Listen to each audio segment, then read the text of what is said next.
Labor Day at Miller Park, Labor Day in Milwaukee, Wisconsin, and what a better way to spend it than with us today on Fox Sports Wisconsin. We've got the Cubs and the Brewers, a showdown Central Division rivalry, and it starts here today. Matter of fact, the Brewers and the Cubs are going to play 6 times in the next 9 days.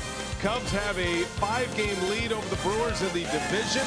The parking lots are packed. Tailgating is epic. They're a little wet. We got a roof, and we're ready to play ball here today. Hi, everybody. Happy Labor Day to you. Bryant Anderson along with Bill Schroeder. We'll hear from Sophia Minnaert in just a moment. This is a much-anticipated series. The Brewers are going to see the Cubs a lot here in the next 2 weeks. The Brewers know they're going to probably have to sweep to get themselves back in a position, but winning series has been the theme for Craig Counsell, and the Brewers have been doing that well lately. Yeah, and they've been able to figure out ways to win games. Sometimes it's the offense, sometimes it's been the pitching, but right now, behind Christian Yelich and that offense, the Brewers have won 4 straight series, going 8-4 in that stretch. You can see the team earned run average. It hasn't been all that bad throughout, but certainly there have been games where the bullpen has given up some runs, starting rotation, short starts. I think both of those things go hand in hand. The Brewers have been banging away. They've hit home runs in 12 straight games, 25 home runs in all. So the Brewers are going to have to continue that against a very good starting rotation for the Chicago Cubs. Those guys have been throwing the baseball very well. Well, you want to know why the Brewers weren't more active on the trade front for starting pitchers? Well, they got a guy back tonight they are counting on. Zach Davies returns to the mound. He'll match up against Cole Hamels.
Baseball on Fox Sports Wisconsin is brought to you by Hupy and Abraham. Voted best, rated best. Hupy and Abraham. Tell them you mean business. By Miller Lite. Great taste and only 96 calories. And by Menards. Save big money at Menards on all your home improvement needs.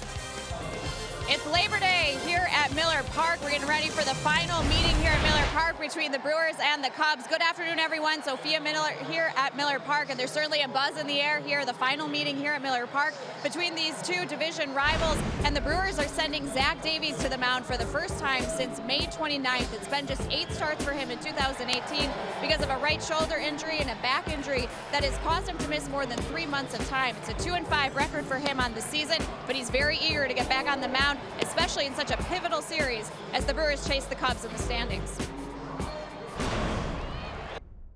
I'm just happy to be back, ready to be back on the mound and try and help this team get to the playoffs. It's been a long year for all of us. It's been a lot of moving parts and a lot of different guys contributing to the team, and hopefully I can go in there and give the team some consistency out of my spot, and hopefully we're in that playoff picture at the end of the year.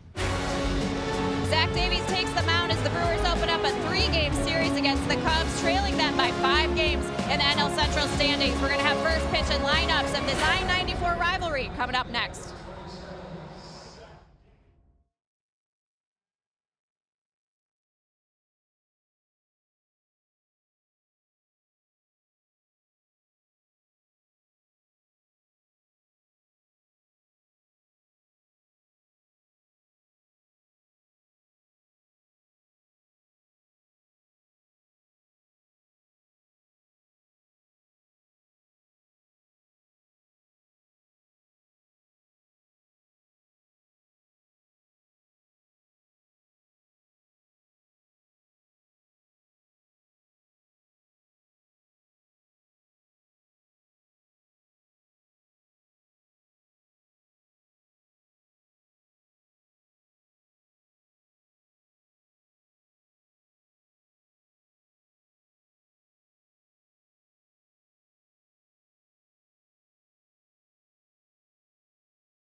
It's a walk-off for Arcia.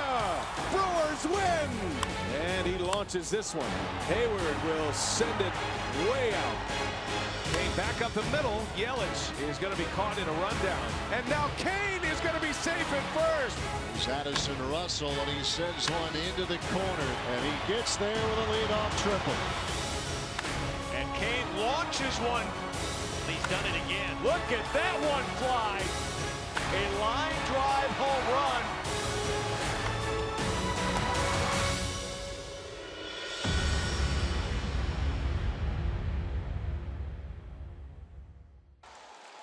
Pennant race baseball in September, and we are back at Miller Park. Roof is all closed up. The panels are closed up. It is raining outside, but we're ready for baseball inside. Beautiful Miller Park. Brian Anderson, Bill Schroeder, Sophia Minard. Today's game being produced by Dan Keener, directed by Phil Malika. Great to be back with our excellent crew here in Milwaukee, Wisconsin. Brewers coming off a series win. Matter of fact, had a 4-2 road trip. 2 series wins against the Reds and the Nationals. Cubs arrived to town having taken 2 out of 3 from the Philadelphia Phillies. Potawatomi batting order for Joe Madden. Daniel Murphy leads off. Javi Baez, then Anthony Rizzo. In the middle of the order, it's Chris Bryant, Kyle Schwarber, and Addison Russell. Victor Caratini will do the catching today for Contreras. Cole Hamels bats 8th and pitches, and Ian Happ will round out the starting 9 for the Cubs. And back on the mound for the Brew Crew, his return from the disabled list, Zach Davies, and rock his first start in the big leagues since May 29th. It's been a while, but he's been on the mound quite a bit. He made 11 minor league starts while he was on a rehab assignment. That's a lot of work down in the minor leagues. He's got very good success against the Cubs as far as earned run average. 364 earned run average for Davies against Chicago in 12 starts, 5-5 record. Spent an awful lot of time on the disabled list with that bad back. Joe Madden and the Cubs started this road trip, an 11-gamer in Atlanta in a makeup game, won that one on Thursday, and then took 2 out of 3 from the Phillies. They beat Aaron Nola and the Phillies yesterday. We're ready to go here. Zach Davies' first pitch to Daniel Murphy is in there for a strike, and away we go from Miller Park. This is a high energy live wire setting here inside Miller Park today. Crowd still filing in. It is going to be packed to the roof. Huge series for the Brewers. I think much more important to the Brewers than it is to the Cubs. Murphy in the air, deep right center. Kane will watch, and he'll make the play for out number 1. And that's how the game begins. A long, loud out from Daniel Murphy, who has just been fantastic for the Cubs. Unbelievable hitter, Daniel Murphy, coming up with some big home runs. Just missed that one. I think he got it down on the end just a little bit. He did get it on the end. They cut fastball, and Lorenzo Cain able to run it down out there in center field. Daniel Murphy, since his arrival, the Chicago Cubs are 10-1. Murphy making his 12th start of the year. Cubs have only lost 1 game. That was Friday in Philadelphia, that Asdrubal Cabrera walk-off home run. Here's Javier Baez. He hit his 30th homer of the year yesterday in the 3,100 club now. Leads the league in RBIs. Having a historic year for a Chicago Cub middle infielder, even though he's playing third base in this one today. And is among league leaders in all of the major categories coming in. Baez in the right, slicing. That is going to head foul. Yeah, the Cubs are really swinging the bats well as of late, getting more and more healthy by the day. And Russell is back, Chris Bryant's back, and they did a pretty good job without those 2 guys.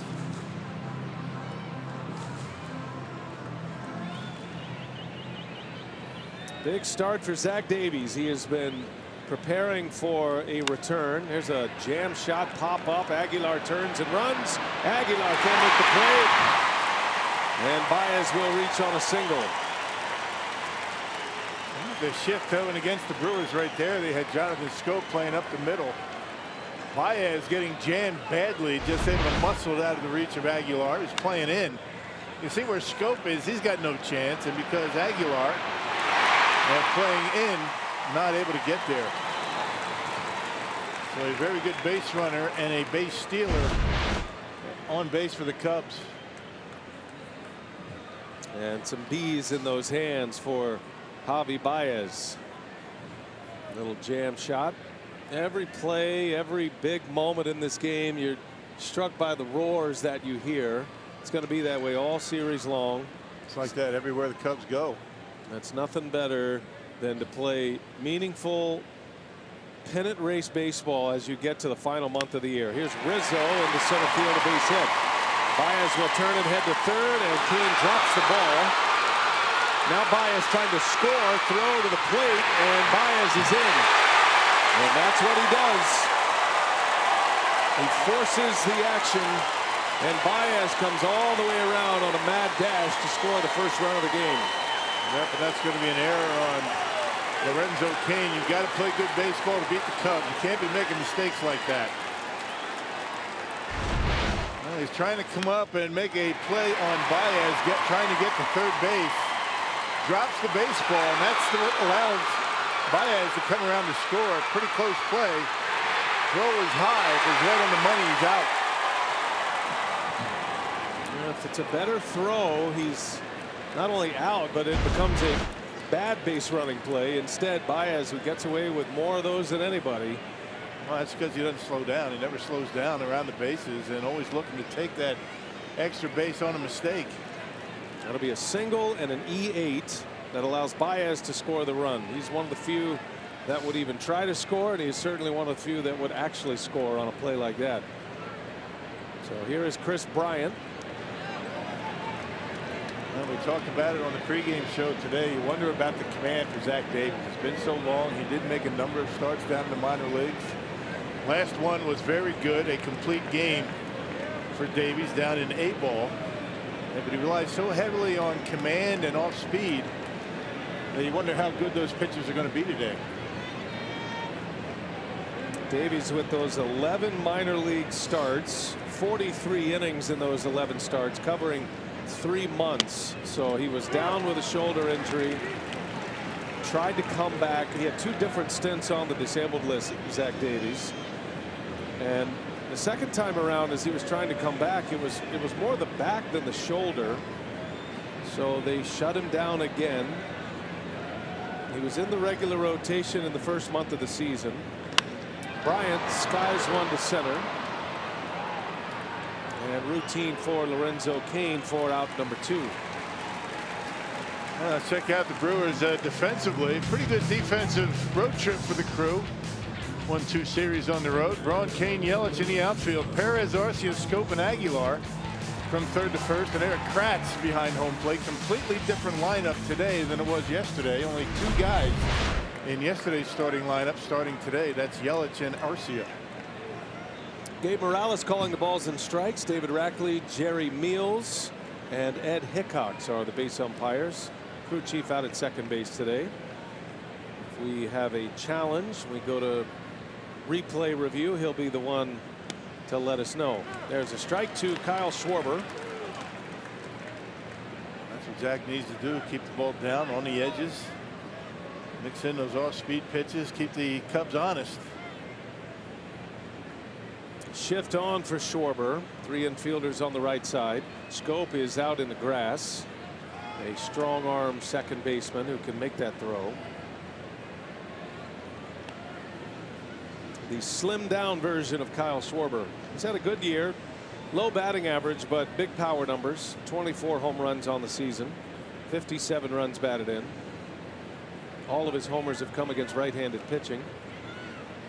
He had a key triple yesterday, a triple and an RBI against Aaron Nola, as the Cubs would eventually blow out the Philadelphia Phillies in a matchup of John Lester and Aaron Nola, one of the premier pitching matchups in baseball yesterday.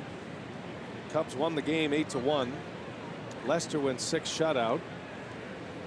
And then the Brewers needed to win to maintain their pace with the Cubs 5 back, and did so.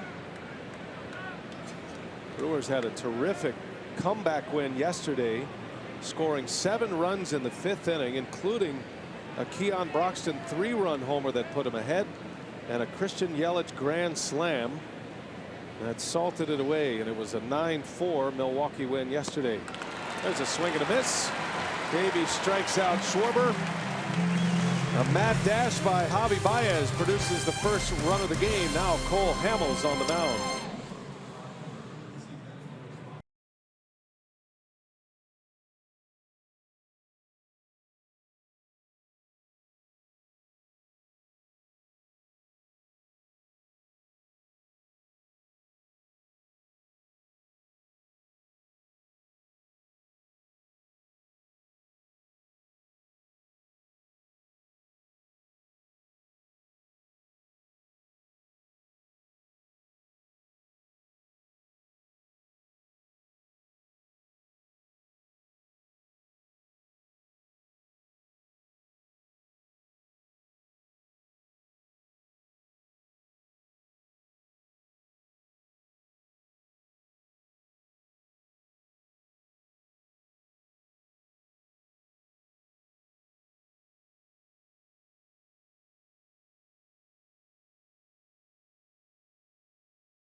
on this September 3rd, and the Cubs have the early lead on Baez scoring from first. That'll be an earned run on Zach Davies. Lorenzo Cain walks to the plate, and the Potawatomi batting order for Craig Counsell with Cain, Yelich, and Aguilar.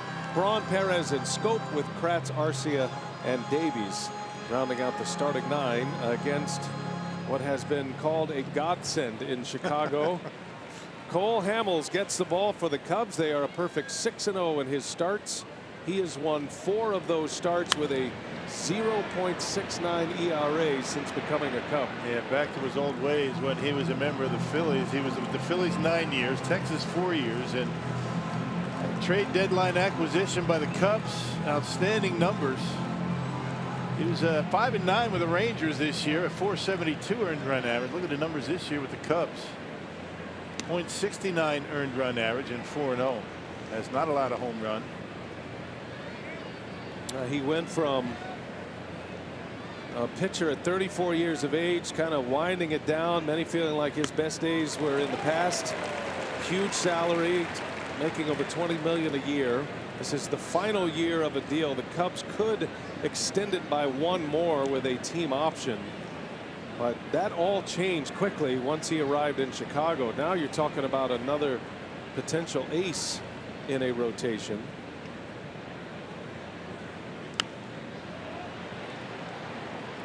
Lorenzo Cain, who has been great against left-handed pitching this season. He did not play at all yesterday. Rock mentioned the Brewers have a completely different looking lineup today other than Yelich and Arcia. Cain had a full day off yesterday. In the air to right field. Chris Bryant gets the start in right today, and he's got it for out number 1. Well, it's been a pretty good defensive year for the Cubs. They lead the National League in turning double plays, 133 of them. Then Chris Bryant getting a start out in the outfield. Bryant, Happ, and Schwarber in the outfield. You got Baez, Russell back in the starting lineup. Murphy, Rizzo on the right side, and Caratini, Victor Caratini behind home plate.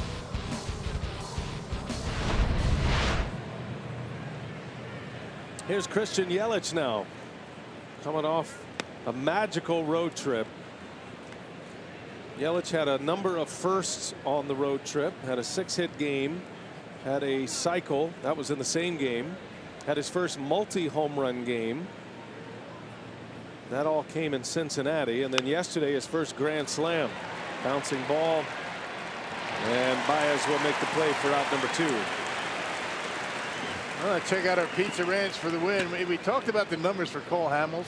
He has given up next to nothing this year, so you figure Brewers are going to have to be aggressive. You're going to be stealing bases when you can. He's given up 18 stolen bases this year. That leads everybody in the National League. So look for the Brewers to be aggressive on the bases. And for Zach Davies, it's been a while. You hope his command is going to be good, particularly with the off-speed stuff. Not too bad in the first inning.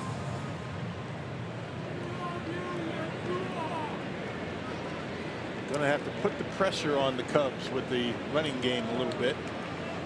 You don't expect to really be racking up 3-4 hits in an inning against Hamels. Jesus Aguilar takes strike 1 from Hamels. Jesus checks in second in the league in homers with 31. He's third in RBIs. 93 ribbies for Aguilar. 7 behind the 2 league leaders, Baez and Eugenio Suarez. Both at 100 to start play today, and all participating in the National League Central. Aguilar hit a home run Friday night in D.C., number 31. His 30th was a go-ahead home run in extra innings in Cincinnati. Prior to that home run had gone 55 consecutive plate appearances without a homer, and then popped a couple on the road trip. 2 balls and a strike. And in the air, center field. Going back on it is Happ at the wall. It's off the top of the wall. Aguilar not running hard. Now on his way to second base. And he is safe, barely. Man, come on now. Aguilar thinks it's gone. No excuse not to run out of the box, though. Yeah, you got it busted. It doesn't matter. It's the second time that's happened here in the last couple of weeks. And Aguilar has got to get it moving a little faster. He got thrown out the last time. This time he's safe. That was on a wild pitch. That was in Cincinnati, and you know, Aguilar hits a pretty good wood on this pitch in the center field. Happ going back. Actually had it go off the glove, off the top of the fence. It's not a homer. Jesus Aguilar thinks that's out of the ballpark and barely able to get into second base by an eyelash. Got to hustle out of the box. Well, I'm sure both teams want to take this to replay. So one of them is a challengeable play, the play at second base. The other would not be a challenge. That would be the boundary rule. Joe Maddon's going to ask the umpires, after you look at the home run call, if you deem it to be in the ballpark, I want you to look at the play at second base. You see the crew chief there, Jerry Meals. I mean, you have to declare right away, are you challenging the play at second, or are we looking at the home run? Because that matters in a situation like this. Now Craig Counsell wants an explanation. As you see just how close Happ came to making this catch. It might have gone out if Happ doesn't get a glove on it. Yeah. And Jesus Aguilar very fortunate that he was able to get into second base. That would not have looked very good. So they do place him at second base, and apparently the Cubs do not challenge unless they may have. I don't know if they challenge the play at second or not. So we'll have to wait for an explanation on exactly what was requested. Because if it was the slide and it was a challenge, Joe Maddon does not have a challenge available to him anymore. Well, he's clearly safe. I think the Cubs looked at it, realized that Aguilar was safe at second base. That was an umpire review on the home run call. You see clearly safe at second base, but not by much. I'm getting conflicting reports here, and it matters in this game because the word from MLB is that the first word was that it was on the slide. Now we're hearing that it's a crew chief review, no home run. But Jerry Meals pointed to second base. So whether Joe Maddon has a challenge remaining or not is to be determined. We'll have to find out between innings.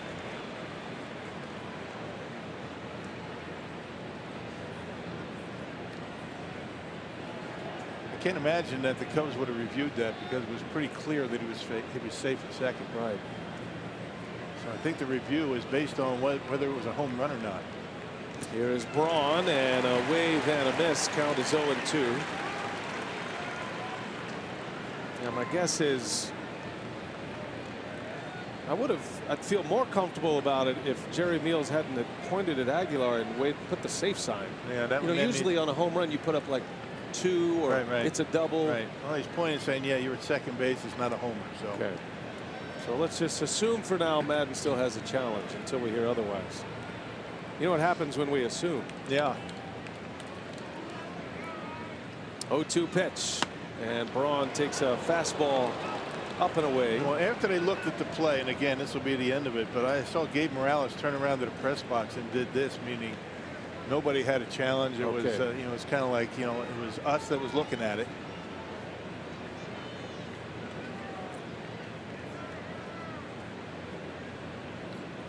Aguilar with a double with 2 away. And Braun trying to drive him home. Cubs scored a run in the top of this first. Clean single by Rizzo. Ball was fumbled by Kane in center, and Baez comes all the way around from first base to score. It does go as an earned run, if you're wondering, because the next batter, Bryant, hit a fly ball to deep center, and you kind of reconstruct the inning. You assume that Baez would have scored on a sacrifice fly. That's why it's an earned run, even though there was an error.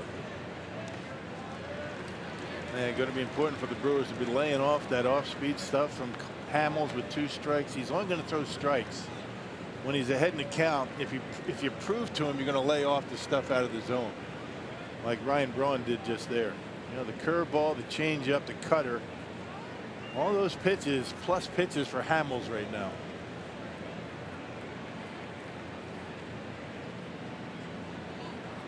Hamels throwing that cut fastball. over 36% of the time with 2 strikes. Significant because it is the most in the majors of those who throw the cutter. That is his go-to pitch. Braun has now worked it full 3-2. Yeah, the pitch he just threw right there. Cutter way off the inside corner. Hernan Perez due next. Aguilar with a double off the wall. Missed a home run by inches.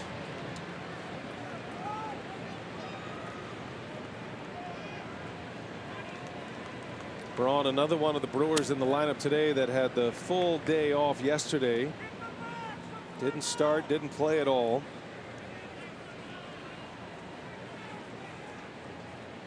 Comes in with 14 homers, 49 runs batted in.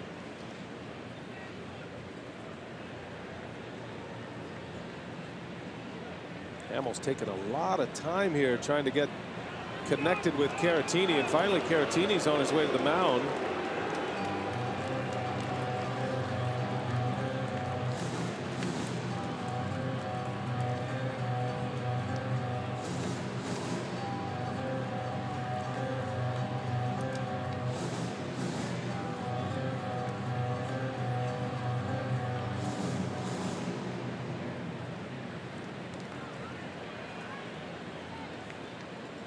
Three and 2 the count on Braun. Ground ball to Russell, and Hamills is out of the first. Brewers get a 2-out double from Aguilar. They leave him stranded.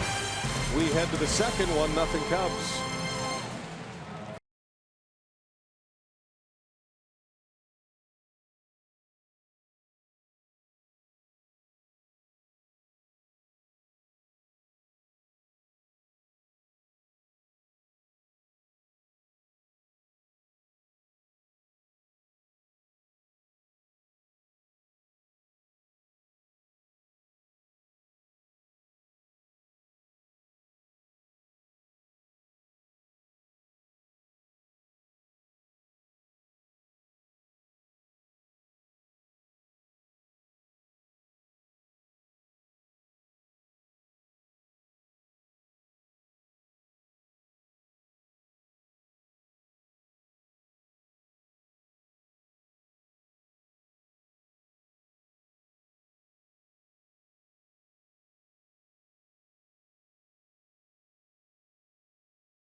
To nothing lead as we head to the second inning, and Zach Davies back on the mound here at Miller Park for the first time since his last start on May 29th against the Cardinals. It was initially a right rotator cuff and then the back injury that caused Davies to miss so much time, but he told me the body feels great. He is ready to get back on the mound, and he said really he's ready to just take his season back. This was the first time in his career that he was on the disabled list. Certainly didn't anticipate missing this much time, and he's coming off of a terrific minor league rehab appearance with the Wisconsin Timber Rattlers. It was a complete game shutout for him.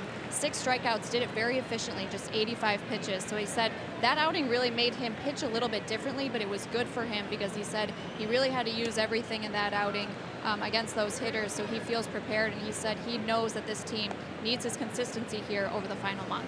Well, it turns into a huge late season acquisition for the Brewers if he's right, and he feels like he is now.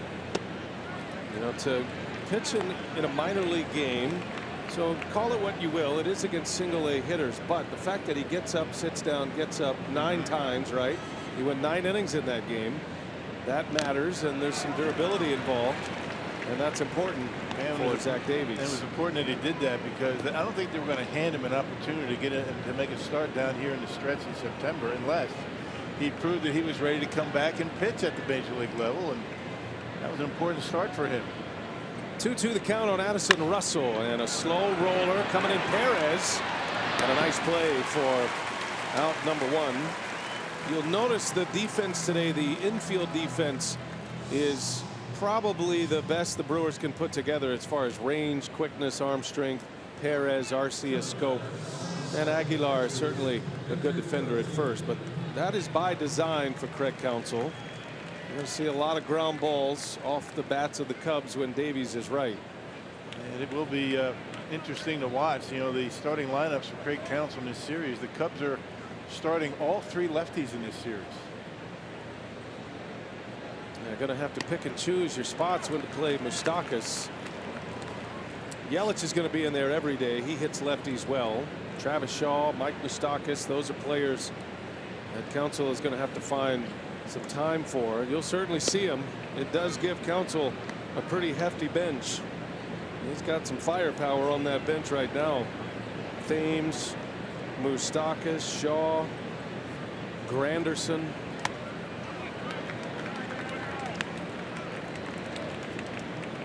I'm not sure that's not by design for Craig, or I should say Joe Madden, to start lefties in this series.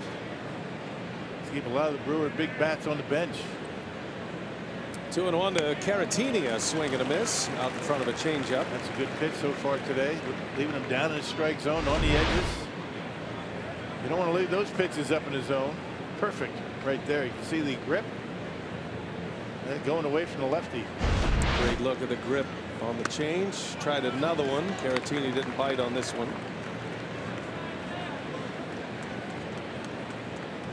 Caratini got an at-bat yesterday in Philly. Ended up at first base. Today he gets the call behind the plate. Wilson Contreras is a bat off the bench. That sounded like a broken bat. Fly ball to center. And Kane will make the play for out number 2. 2 up and 2 down for Davies. Yeah, Joe Madden made it difficult on Craig Counsell late in the game. Staggering the left-handers, left, right, left.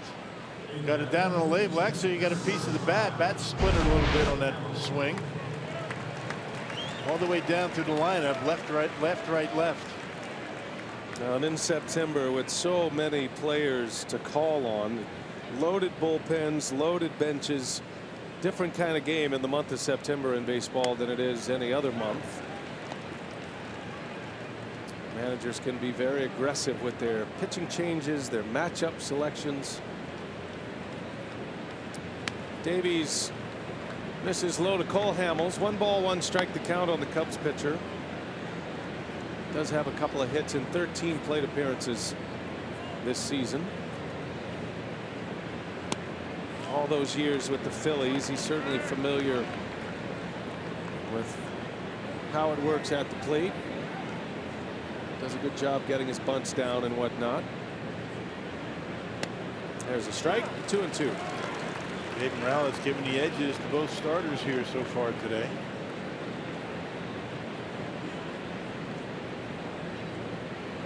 And he got him. A strikeout to end the inning. 1-2-3 inning for Zach Davies. 1-0 Cubs. Brewers are coming to bat.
at Miller Park. Games tomorrow and Wednesday night.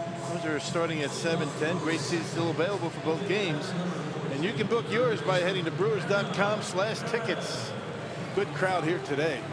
Going to be a sellout today at Miller Park on this Labor Day 2018. Night games the remainder of the series. And then the Brewers will take off Thursday, team off day. And then the Giants are coming in this weekend, Friday, Saturday, Sunday.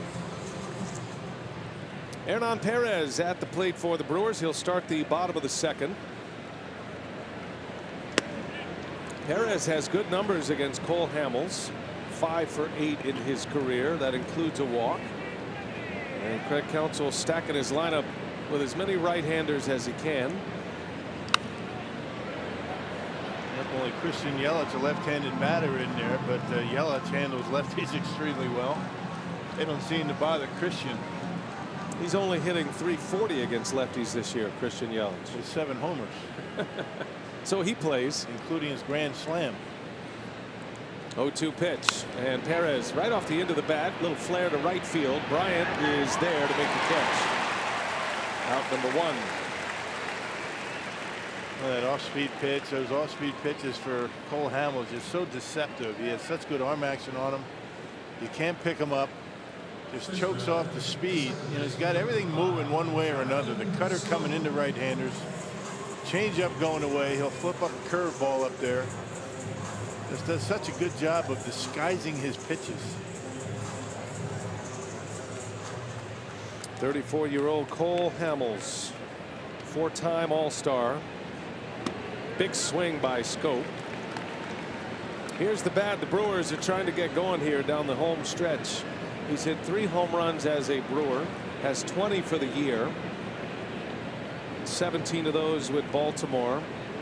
At the time the Brewers acquired him at the trade deadline, he was the reigning American League Player of the Week. Had a 2-hit game on Saturday in Washington. RBI. And it's starting to come around for Scope. Starting to feel a little bit more comfortable. On the last road trip, Scope was 4 for 14, had a home run, drove in 3 runs. He hit a key home run on Friday night in D.C. against the Nationals. The Brewers, I beg your pardon, in Cincinnati earlier in the week. Brewers had fell behind 10-6 and then hit a 2-run home run to make it 10-8. They would come back in that game. That was the 15-inning game, and the Brewers won it 13-12. That was, of all the wins on the year, if the Brewers do make it to the postseason, that's going to be one that you'll circle. Signature win for the season. They've had a lot of those improbable victories. They've also had some very tough losses, including one in Washington on Saturday night. They play a lot of close games. Yeah, every game seems like it goes right down to the wire. 3-2 to Scope. Outside, he lost him. Scope draws the walk. Second base runner for the Brewers. First walk issued by Hamels. Hey, a reminder that today American military personnel serving overseas are watching this game on AFN, the American Forces Network. Welcome to those in countries around the world aboard naval ships at sea, and thank you for your service.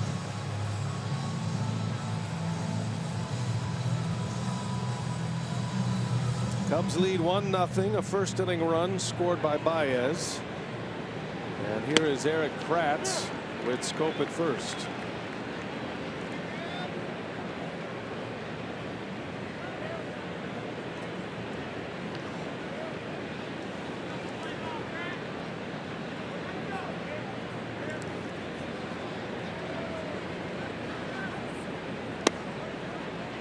Kratz hit a long home run Friday in D.C. against the Nationals, which was his 5th as a Brewer. Was 3 for 12 on the road trip. He drove in 3 runs. Yeah, Brewer catchers certainly really swing the bats well. Down at the bottom of the order, he and Pena.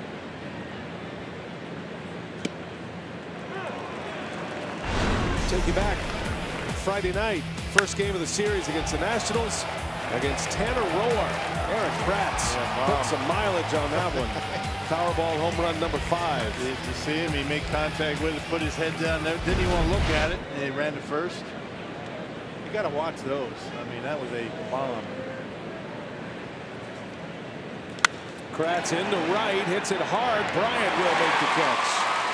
Sliding on his knees. Takes a hit away from Eric Kratz. Yeah, good approach right there on a hanging curveball. Hit it hard. There's the curveball.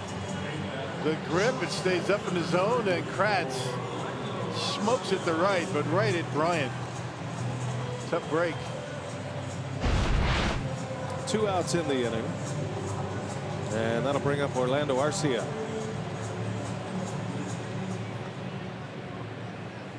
Arcia starting to look like his old self at the plate.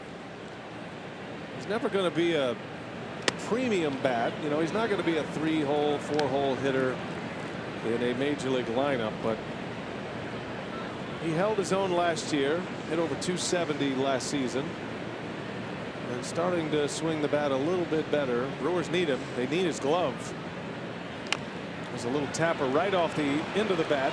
Hamels will make the play to win the inning. And the veteran lefty with 2 scoreless on the board. 1-0 Cubs. We head to the 3rd.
With that bat, you get breaking news, live radio broadcast, lineup updates sent right to your fingertips. Download the app today, free for your smartphone or tablet. Packed house at Miller Park on Labor Day. Great to have you with us this afternoon. The Cubs score in the first. 1-0 Chicago as we go to the 3rd now. Zach Davies off to a good start. Did give up an earned run on 2 hits in the first inning, but inning should not have happened that way. If the Brewers take care of it defensively, there was an error, but did lead to an earned run. Both teams are fully staffed. September call-ups have arrived. Brewers might get another wave of call-ups from Colorado Springs. Ian Happ leads off for Chicago. He's hitting out of the 9th spot in the order. Madden has his pitcher batting 8th once again. Did that with John Lester yesterday in Philadelphia as well. And a big swing and a miss by Happ. And both bullpens are well stocked. The Brewers have 12 pitchers down in their bullpen, including Gio Gonzalez, left-hander acquired by the Nationals. Cubs have 10 down in their pen. So we could play until October. Yeah, the Cubs did activate 2 pitchers today. Tyler Chatwood, who will work out of the pen, be available out of the pen, and Brian Dunsing, a left-hander, also in the pen. Happ draws a walk. A one-out walk issued by Davies. I beg your pardon, the leadoff walk. And the first walk of the game for Zach. Top of the order, Daniel Murphy.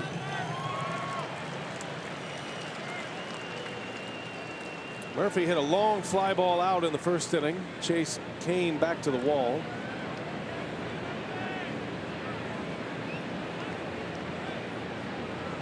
Very few trade acquisitions have made the impact that Daniel Murphy has with the Cubs. He has been hitting well. He was on a hot streak with the Nationals before the trade, but there was a pretty hefty salary to assume, and it scared a lot of teams off, so it slipped all the way to the Cubs on the waiver wire, and Murphy arrives to Chicago as a bit of a surprise. And nice to have money to burn, isn't it? Murphy has 15 hits as a member of the Cubs in 11 games. This is his 12th game, and as I mentioned, the Cubs are 10-1. Yeah, maybe between he and Hamels, right? A couple of major acquisitions. 1 ball, 1 strike. And he's a guy that had pretty good success in the postseason. Remember his run with the Mets? Actually did some big damage against the Cubs. Sure did. Hit 4 home runs against the Cubs in the NLCS of 2015. Murphy had 7 home runs in the first 2 rounds of that postseason. Then went into the World Series with the Mets. That was the year the Mets lost to the Royals. Lorenzo Cain and Mike Moustakas' Royals. Murphy gets jammed. A pop-up. Back is Scope. He's calling. And there is out number 1. Oh, he's a big out when you get that guy. Davies able to get in on his hands. You know, 2-seamer. You can see the rotation. The pitch was in, and Murphy does such a good job pulling those hands in that a pitch that's in on his hands. Actually got that one on the end of the bat. Hard to do. You know, it's interesting. That exact same pitch location, but at 94 miles an hour from Aaron Nola yesterday, Murphy hit it in the seats. Yeah. Same pitch, same location. Well, Nola throws a lot harder, and maybe that's why he had it on the end of the bat, right?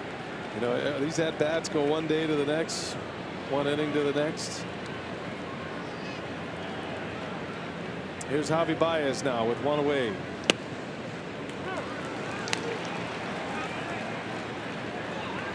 Baez, one of the 3 Cubs to homer yesterday. Well, we always say Lorenzo Cain's the first guy in every game that have dirt on his uniform. Maybe he's second. This guy might be first. And a Cain error leading to the run.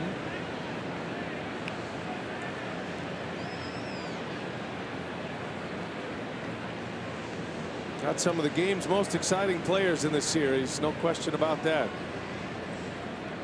Well, there's nothing like a baseball season when the Brewers and the Cubs are in a pennant race.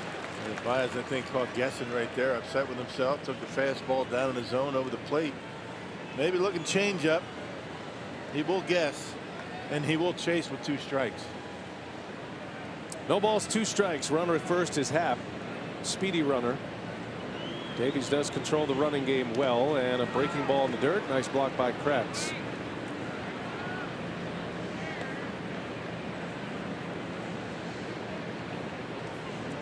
Might be the most mild-mannered battery that you could actually put together right now with Eric Kratz and Zach Davies. You think the blood pressure ever gets high? It just seems so relaxed out there behind home plate and on the mound. 1-2 the count on Baez. Chopper foul. I always feel like Kratz is that calming presence when the games are at their most intense. We saw that in the rain in DC on Friday night and all throughout this road trip when he's been back there. He's great with young pitchers, great with veteran pitchers. And that's what you need, especially with a guy that's kind of ramped up out there. Zach Davies controls his own intensity, but some guys need help. Kratz does that pretty well. It's all the little subtleties as well that both Pena and Kratz offer. Any good catcher does so many little things that we wouldn't even notice. Rock does because he played the position, but you know, to an average fan, you're watching a game, you don't understand or don't notice all the little things a catcher can do, the way he positions himself. A little bit of a deke of the hitter. There's a big swing by Baez. He pulled the string on him. Baez went down to a knee, and a strikeout for Davies. That's his third. Yeah, look at that changeup. He took a couple of fastballs. This time Davies had 81 miles an hour, and the big swing by Baez. This is not a guy that's going to shorten his swing with 2 strikes. But it has worked for him all season. All right, so at home, you see him point at Davies saying good pitch. Right. At home, file that one away, okay, for the next time around for Baez. He said, you got me this time. I'll be waiting next time. And Davies, who is as smart as anyone, he is a game plan robot, can retain a lot of information. Rizzo turns on one, pulls it foul. Rizzo had a single in that first inning. That was the batted ball that resulted in Baez coming all the way around to score. Baez had reached on a little flare single to right, shallow right, over the head of Aguilar. Runner at first with 2 away. Good pitch. Little cutter on the back door for strike 2. He's been really on the edges and down in the zone today. So far, this is exactly what you needed out of Zach Davies. Good command, good location. Keep an eye on the glove of the catcher, Kratz, and where the pitch location is. That'll tell you if he's dialed in or not. Right there on the spot, misses. Rizzo didn't chase it. Such a fine line between a really good pitch and a really bad pitch. It doesn't take much, a couple inches. That's how good these guys can be.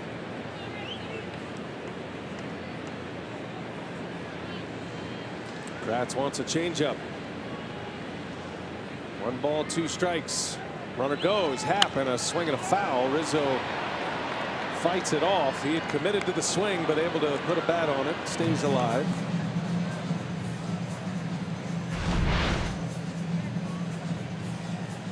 And chokes up. Not much of a stride, and just able to stay alive. Waiting back. This is a guy that will shorten up his swing, unlike Javier Baez. Stands right on top of the plate. Here's a 1-2. And he muscles one into left field, a base hit.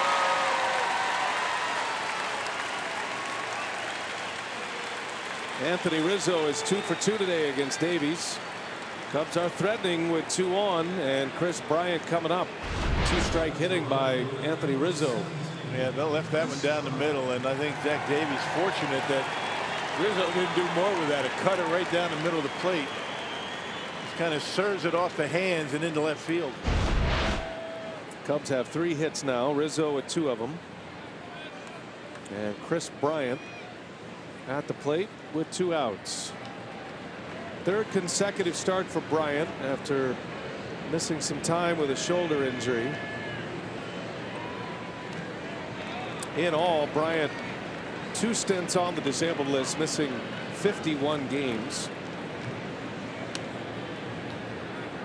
Cubs did a pretty good job without him, though. Yeah, Cubs actually played 6 over 500 without Bryant in the lineup. They picked up 2 games in the standings as well.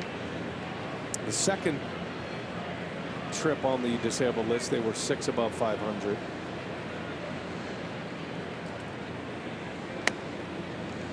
This year without Bryant, the Cubs are 14 over. When you combine his 2 trips to the disabled list. Back-to-back starts in right field for Bryant. And his 3rd straight start since coming back. Just activated last week. 2 balls, no strikes. There's a strike. 2-1.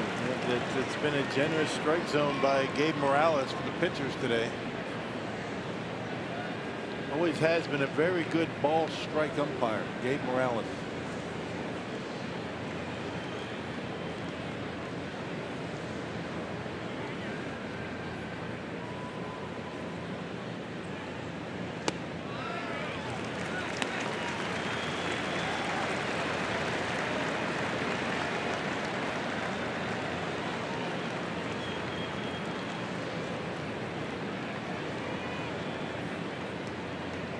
Bryant had 2 hits in his return on Friday. Or on Saturday, I should say. There's a strike right on the edge. Yeah. Good pitch. Perfect pitch. Got the call off the edge. 3-2 and 2 outs. Painting the black.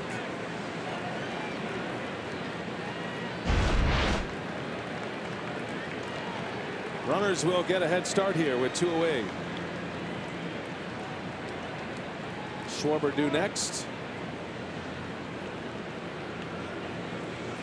Davies looks like he has good command of all of his pitches today. That gives him a lot of options in a spot like this.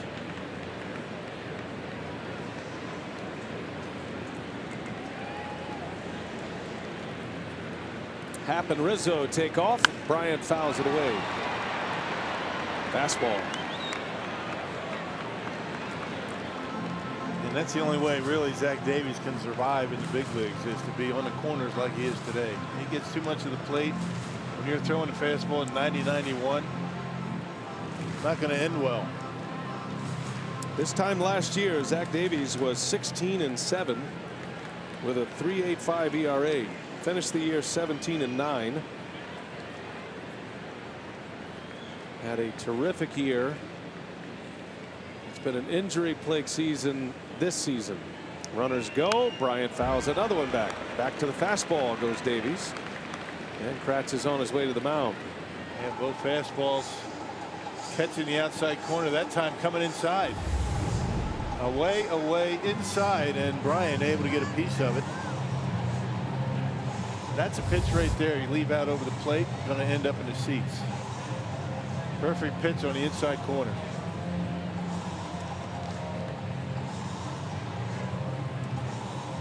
Great scene here at Miller Park today. Standing room only today. There'll be 44,000 in the ballpark today. Afternoon game on Labor Day. Full count. Let's see what Davies goes with. Runners take off. Bryant on the ground. Perez scoops it up. Makes a play to win the inning. Good job by Zach Davies. Strands a couple of Cubs. The Brewers are coming to bat in the bottom of the 3rd.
And out at Dodger Stadium, Matt Kemp put together a very special weekend and a huge series between the Dodgers and the D-backs one night after hitting a 2-run shot off of Archie Bradley on Saturday night. On Sunday, it was a walk-off 2-run double to help the Dodgers win 3-2. And with that win, the Dodgers now won 3 out of 4 against the D-backs in that series. They've won 8 of 9 overall, and with that win, they go into sole possession of first place in the NL West. So Matt Kemp on back-to-back days against the D-backs. What a find he's been. He's not only having a comeback player of the year season. He might be having an MVP season for the Dodgers. Starting to jump in that conversation, right? He sure is. Picking it up just when the Dodgers need him most, September. Yeah. Zach Davies will lead off for the Brew Crew here. 9-1-2 coming up against Cole Hamels. Brewers have 2 base runners today. A double by Aguilar off the wall in the first inning. And then Scope drew a walk last inning.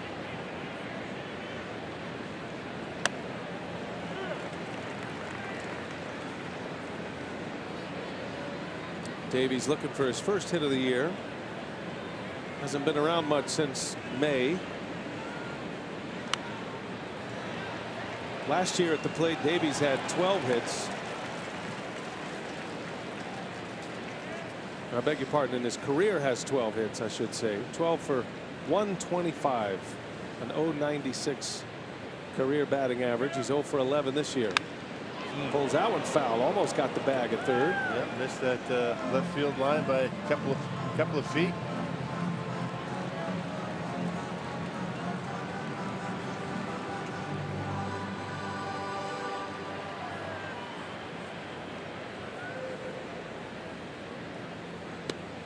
And Hamels strikes him out.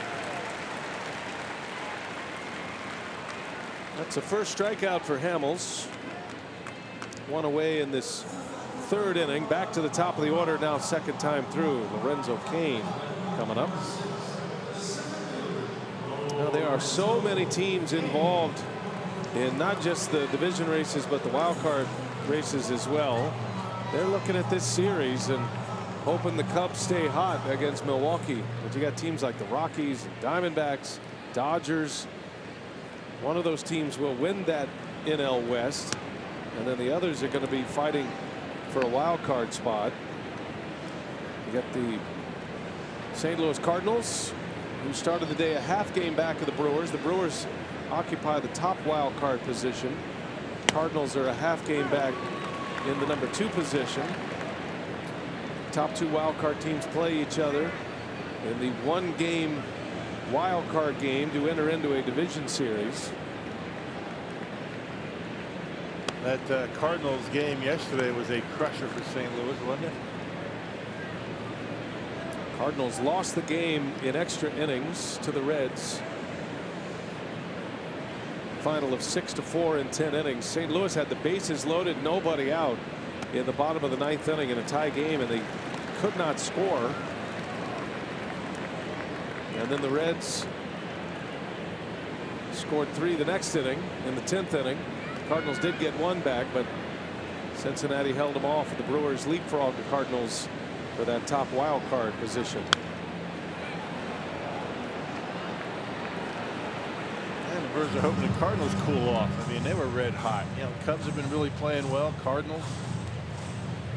The Cubs are in the middle of 23 games in 23 days. So far, they're 10-3. 3-2 the count to Cain. Liner right to second, and Murphy for out number 2.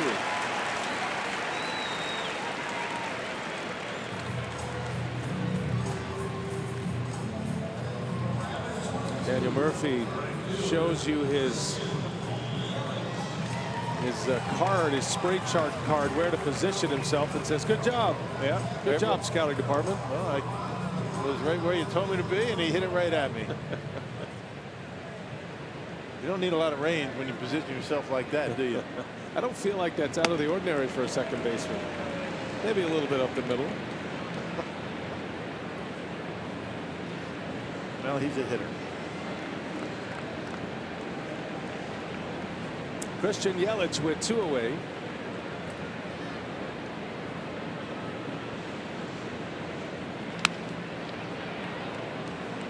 A couple of impressive stats on Yelich. We told you about his numbers against lefties. .340 average, 7 home runs against left-handed pitching. But of his 27 homers, 13 have been to center field. So that covers basically gap to gap, what you would call left center to right center. 13 of his 27 home runs coming back up the middle. Tremendous power. Yeah, just sprays the ball over the field, tough to defend. That's why you see, you know, the Cubs pretty much playing him straight away. He hits the ball over the diamond. He's been on tear with the long ball since the All-Star game. He homered in the All-Star game and hasn't quit hitting home runs since. Had a big grand slam yesterday. You know, in this series right now, there are 4 hitters between Cubs Brewers that are in the top 9 in batting average in the National League. Yelich is second. Scooter Gennett passed him up. Zobrist and Lorenzo Cain at 307 and Baez at 299. A lot of good hitters in this series. 0-2 pitch. Got him. Hamels strikes out Yelich to end the inning. His first 2 Ks of the game. He's got 3 scoreless. 1-0 Cubs.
Is brought to you by the Wisconsin Lottery, reminding you to please play responsibly. By Ascension, coming together to give healthcare a better name. We are Ascension. And by Wisconsin Dells, the water park capital of the world. What a thrill for those kids. They do it all the time here at Miller Park. The major league moment. Kids get to take the field with the big leaguers, get an autographed ball, stand out there for the national anthem. Great way to start the day on this holiday, Labor Day, and always the final marker in the baseball season before you hit the home stretch. September baseball. Kyle Schwarber leads off for the Cubs. We play in the 4th inning. Davies against Hamels, as advertised thus far. Only run coming in the first. Baez coming all the way around from first on a base hit and an error, scoring the lone run. Cubs have 3 hits and a walk. Brewers have 1 hit, a double by Aguilar, and a walk against Hamels. So Schwarber, Russell, and Caratini coming up for Chicago.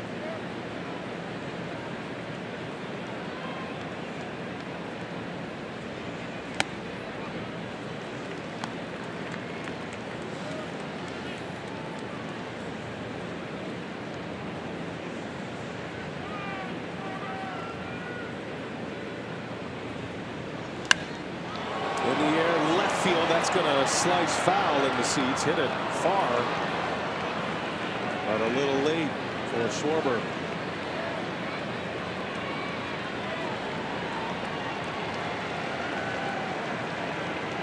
The Indiana Hoosier, Kyle Schwarber, and now Davies comes back, hits the back door with a breaking ball, and Schwarber is barking on his way out. Yeah, that was a good look at that curveball right there.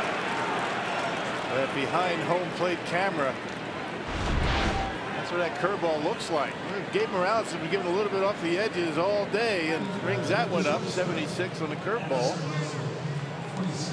Schwarber had a beef. It was off the plate, but Gabe Morales has been a pitcher's umpire so far today. Second time Davies has struck out Schwarber. His fourth of the game. Here's Russell right off the end of the bat. That's going to fall, a base hit. And Russell with an aggressive turn. He'll stop at first. Hey, it's the ultimate kids day at Miller Park as the Brewers host the Giants on Sunday. All kids 14 and under in attendance will take home a Brewers puzzle cube courtesy of U.S. Bank. You also get a free ice cream bar and the opportunity to run the bases after the game. For tickets, go to brewers.com. Brewers will have the Giants in here on Sunday. 3-game set with San Francisco.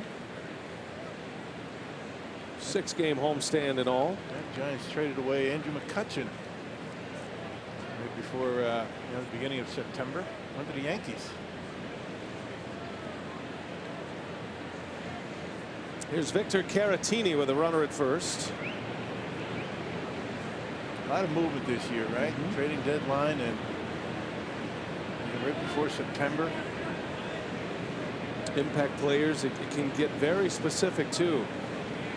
Pick up a guy who maybe have good success against left-handed hitters, even specific left-handed hitters, or a speed guy, or somebody that can hit a home run for you. Caratini pulls one foul. Russell got a big jump. Might have been one of those that Schwarber probably should have taken, because I should say Caratini should have taken, because Russell had a great jump. I think the hit and run, the old school hit and run, is all but extinct in the game right now. But the run and hit still out there every now and then. Well, the runner makes the choice to go. And well, if the hitter understands or sees that the guy has a great jump, just take it. Let him get into second base. No balls and a strike. Russell with a big lead. Caratini a swing and a miss. He chased the fastball. That fastball's got some run on it today for Davies. I think the word's out. I mean, I think the Cubs are starting to understand that that strike zone's a little wide. Gabe Morales has been consistent, so hey, you better swing. That was a little bit further off the plate. So if you're Zach Davies, just see how far they'll go. A pitcher's dream. No balls, 2 strikes. Coming inside and got him on the corner. Boy, what pitching that was by Zach Davies. Inside, outside, up, down. Rocking the boat, as they say. Yeah, when you're looking away for a fastball or something off speed, guy comes inside, looks like it's going to hit you. He jackknifes out of the way trying to sell it, but Morales rings it up. Right on the edge. Rewarding pitchers today with some pretty good command. Pitchers call it the hip shot. Throw it right at the hip. Not many can command it on that side. So 2 outs now, and Hamill's at the plate. Hitting 8th in the Cubs lineup. Madden trying to create a little more base running activity in front of Murphy and Baez. That's why he hits his pitcher 8th. Brewers tried that for a while. The Cardinals made that attempt, but it turns out that it really didn't help much.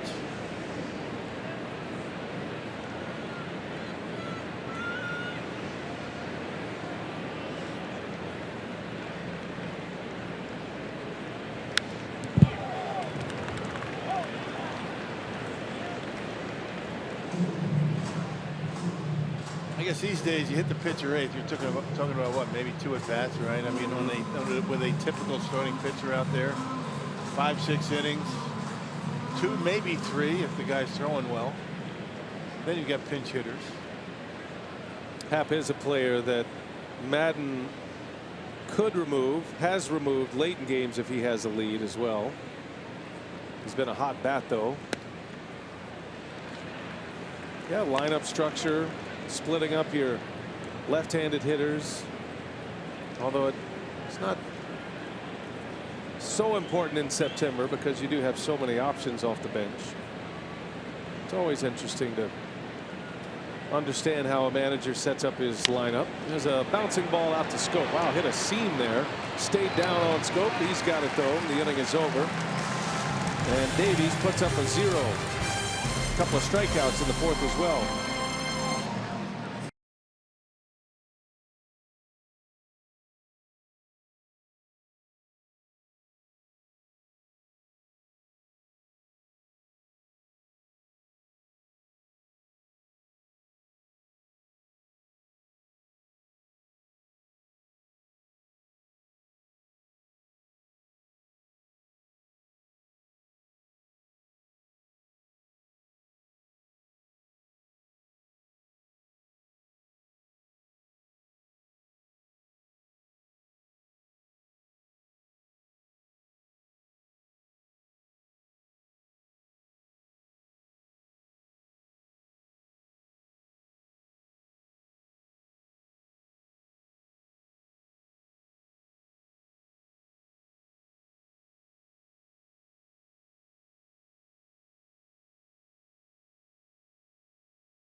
other team personnel to continue the Beyond the Diamond campaign, a series of community outreach events benefiting the areas of health, education, recreation, and basic needs throughout the greater Milwaukee area. And some breaking news just a few moments ago. For the second time in the second half of the season, Christian Yelich has been named National League Player of the Week, and the numbers ridiculous for him on this road trip. A .444 average with 12 hits. He hit for the cycle on Wednesday with 6 hits, and just what a road trip. A couple milestones for him. His first multi-home run game that came Tuesday night against the Reds. Then, of course, hitting for the cycle on Wednesday, and yesterday, his first career grand slam. So you see the slug and the OPS over 1,000 for him as well on that road trip. And yesterday the question was asked of Craig Counsell, is it an MVP season? And he said certainly. The second half he's putting together has just been something to behold. He said it's just superhuman. He didn't just do that kind of stuff. Moments that Yelich continues to provide to this team. So congratulations to Yelich, National League Player of the Week. That's great news. Thank you, Sophia. Congratulations to Christian, his second Player of the Week honor. Beat out a couple of Cubs. Javier Baez, Anthony Rizzo, and just a few guys that had pretty good weeks. Scooter Gennett had a big week for the Reds. Did some damage against the Brewers. But Yelich wins the award.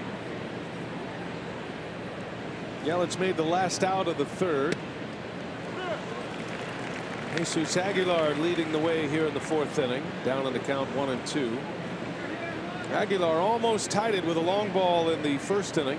Hit the top of the wall. Actually hit the glove of a leaping Ian Happ, and then the top of the wall. Hamill strikes him out. Took something off.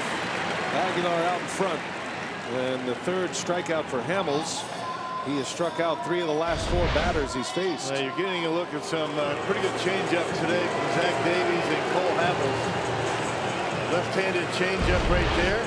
Pretty similar movement to Zach Davies. Zach goes away from a right-handed batter. I should say away from a left-handed batter. And both of them more the circle changeup. Ryan Braun, second at-bat against Hamels. Braun has the only at-bat of the day for the Brewers with a runner in scoring position. That was in the first inning, grounded to short. Brewers have had just 2 base runners, the double by Aguilar, the walk by Scope.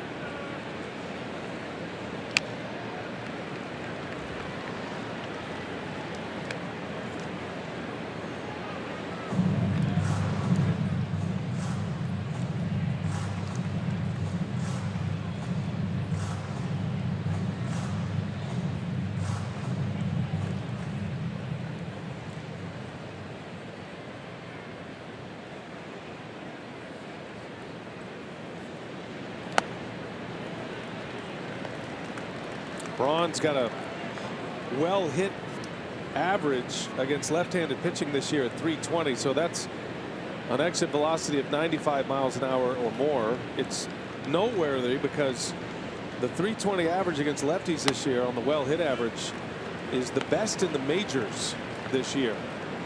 So he's hitting lefties harder than any player in the big leagues. League average against left-handed pitching is 154, and for Braun to have a 320 well-hit average is significant. But really hasn't produced a lot of base hits. I mean, his numbers down against lefties, although he's hitting him he's barreling them up quite a bit. And Brawny right now hitting .243 against lefties. Hitting into some bad luck. Well, it's been a season like that.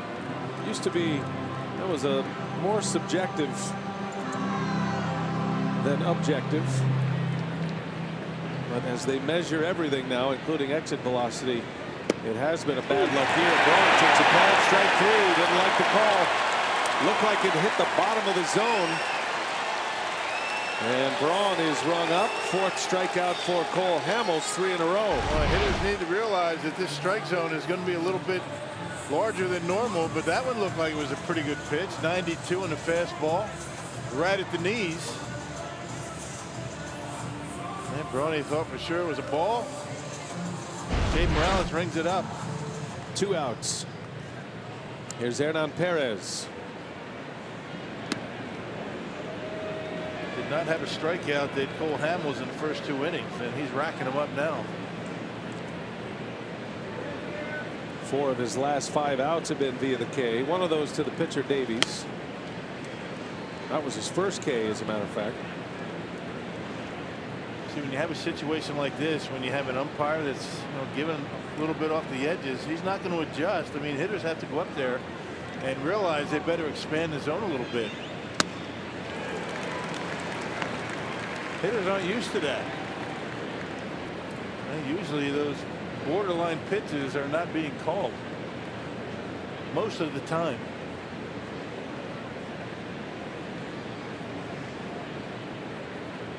2-1 to Perez.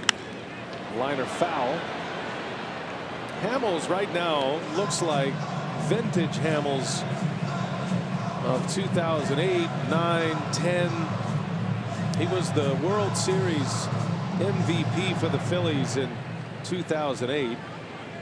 Pitched a complete game in the postseason in 2010 in the division series. He's been a big game pitcher throughout his career, but was not that for the Rangers. He and Yu Darvish, who are teammates once again in Chicago, both struggled for Texas 2 years ago in that series against the Blue Jays. It's just been an incredible transition from the American League to the National League. Rangers to the Cubs. Perez punches one to right, a base hit. Right, beauty.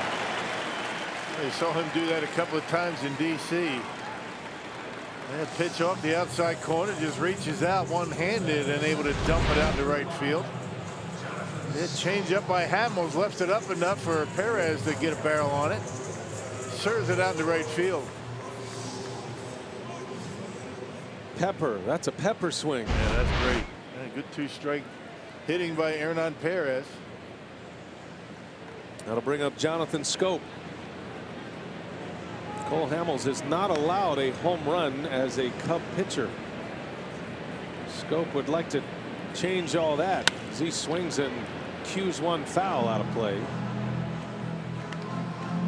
It's not just a changeup. He's got good movement on it. The fastball too. I mean, the two-seamer. Fastball's going away from lefties. He's got the cutter, I should say, the right-handers. The cutter's coming in on him. Changeup's going away. I mean, nothing really straight out of his hand today.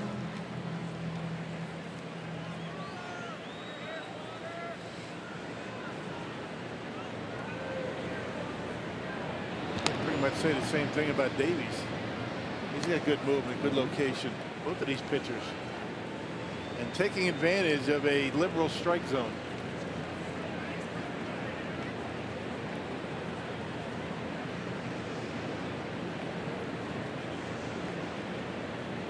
Two trade acquisitions here. Hamels against Scope. And right off the end of the bat, Murphy flips it over to Russell, and that will retire the side. Scope grounds out. Inning is over. We head to the 5th. 1-0 Cubs.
1-0 lead. We head to the 5th inning, but the command has been impeccable today. All of his pitches, but in particular the changeup. That changeup success and location has set up the fastball pretty well.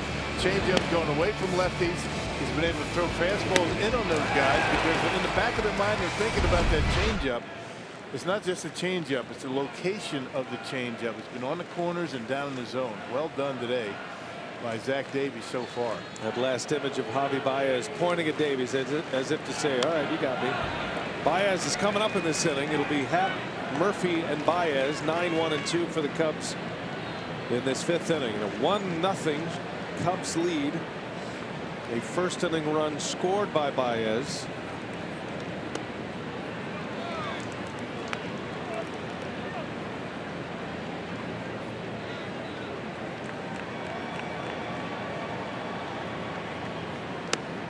Happ took a shot to the face yesterday on a fly ball to center that he dove for. Got a little swelling there, it looks like. Kind of laid out, it bounced and hit him right in the cheek. Stayed in the game though. Actually had a triple in yesterday's game. Had a couple of hits. Cubs had 3 home runs against the Phillies, against Aaron Nola. Had 3 triples yesterday as well, and an 8-1 victory, securing the series win. Swing and a miss. He struck him out. Davies goes up the ladder to get Ian Happ for out number 1, strikeout number 6. Again, the effect of the changeup. In the back of their mind, they're thinking the changeup's going to be coming. He's able to throw that fastball up out of the zone and get the swing and a miss. That cut fastball, not exactly where you want it, but it ended up in a pretty good spot.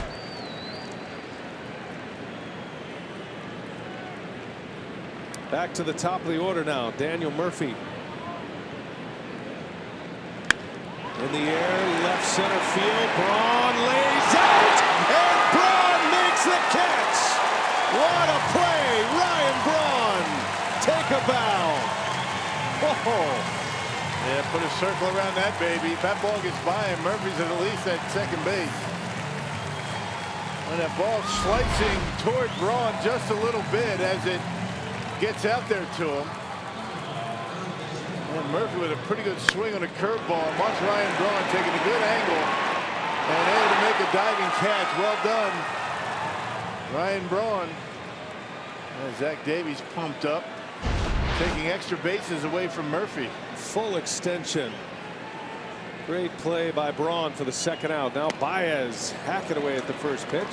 Missed a fastball. Pretty good swipe at a first pitch curveball from Daniel Murphy, right?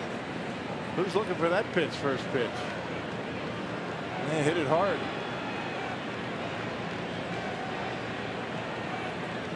The 0-1 way inside. Let's see how Davies attacks Baez here after striking him out with that terrific changeup back in the 3rd inning.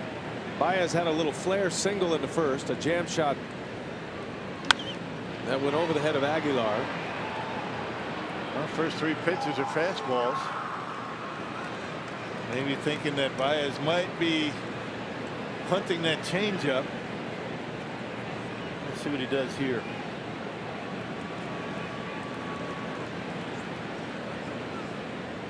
Maybe shakes.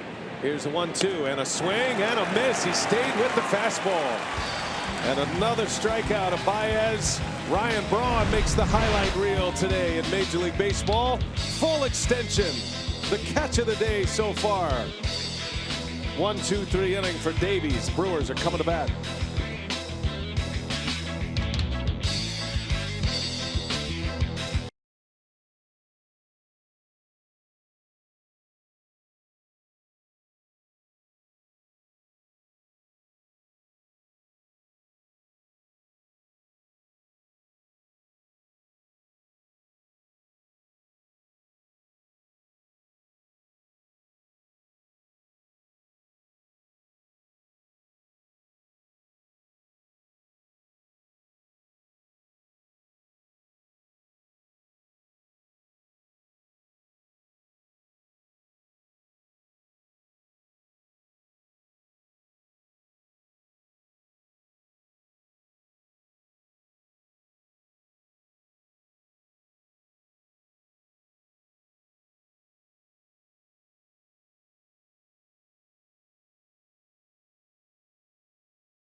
Roof is all closed up on a rainy Monday.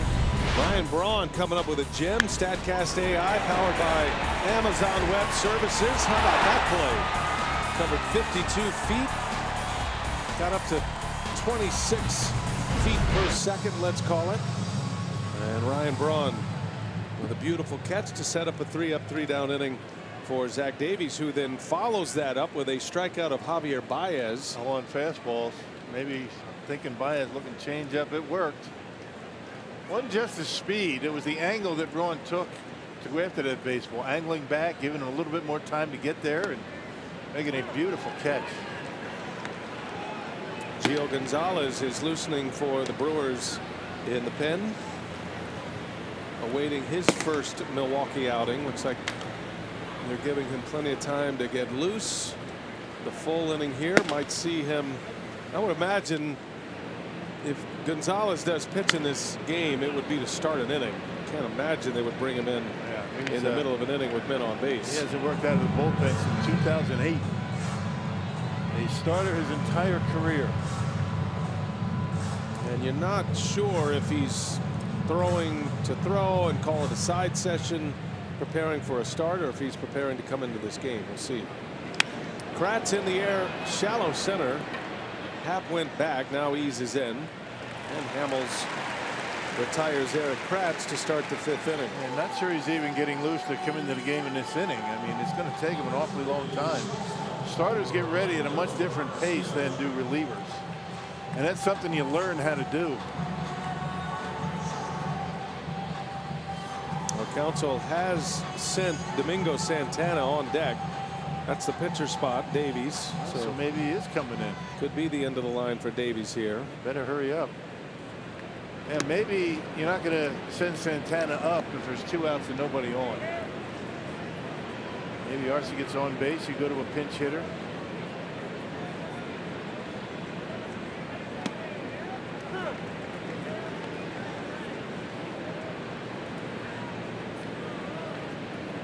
Completely different animal working out of the bullpen as it is and working as a starting pitcher. Gonzalez has never done it, Gio Gonzalez. So this is all new for him. There's still the potential that he could be a starter and is going to get some starts. Council said as much. They're keeping it pretty close to the vest, though, on the plan moving forward. I think the Brewers are just conscientious of all players involved and don't want to reveal their hand right now. So much could change. Injuries, ineffectiveness. There's a lot that could happen. Arcia, base hit left field. Hustling out of the box, thinking about 2 and a big turn. Schwarber has an excellent arm. Threw out a runner yesterday. And it's going to be Santana. And so that's a single for Arcia. And that's going to bring up Domingo Santana, which means the end of the line for Davies. That change up that Arcia is able to stay on long enough. Hamels left that one middle in. It was supposed to be away, and Orlando able to get enough of it, dumps it into left field. We haven't seen a whole lot of hard contact by either team today. Daniel Murphy the line out. He had Aguilar's double to center. Good to see Santana back in a Brewers uniform. He's been in AAA most of the season after beginning of the year with Milwaukee.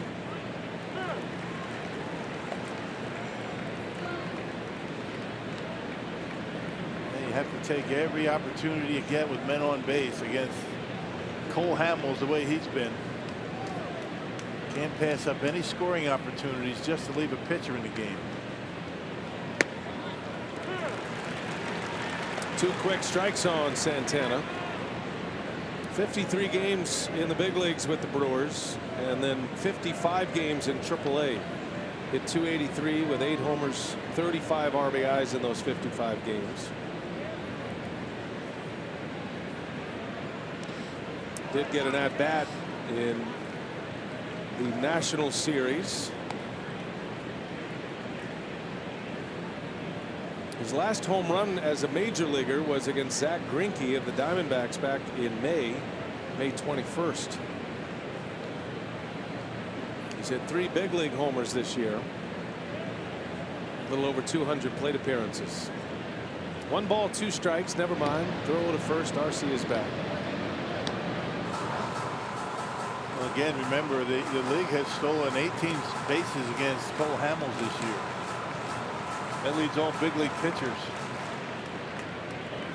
Of course, you have to have the right guys out on the bases to do the stealing. That's the key. Not everybody's going to run.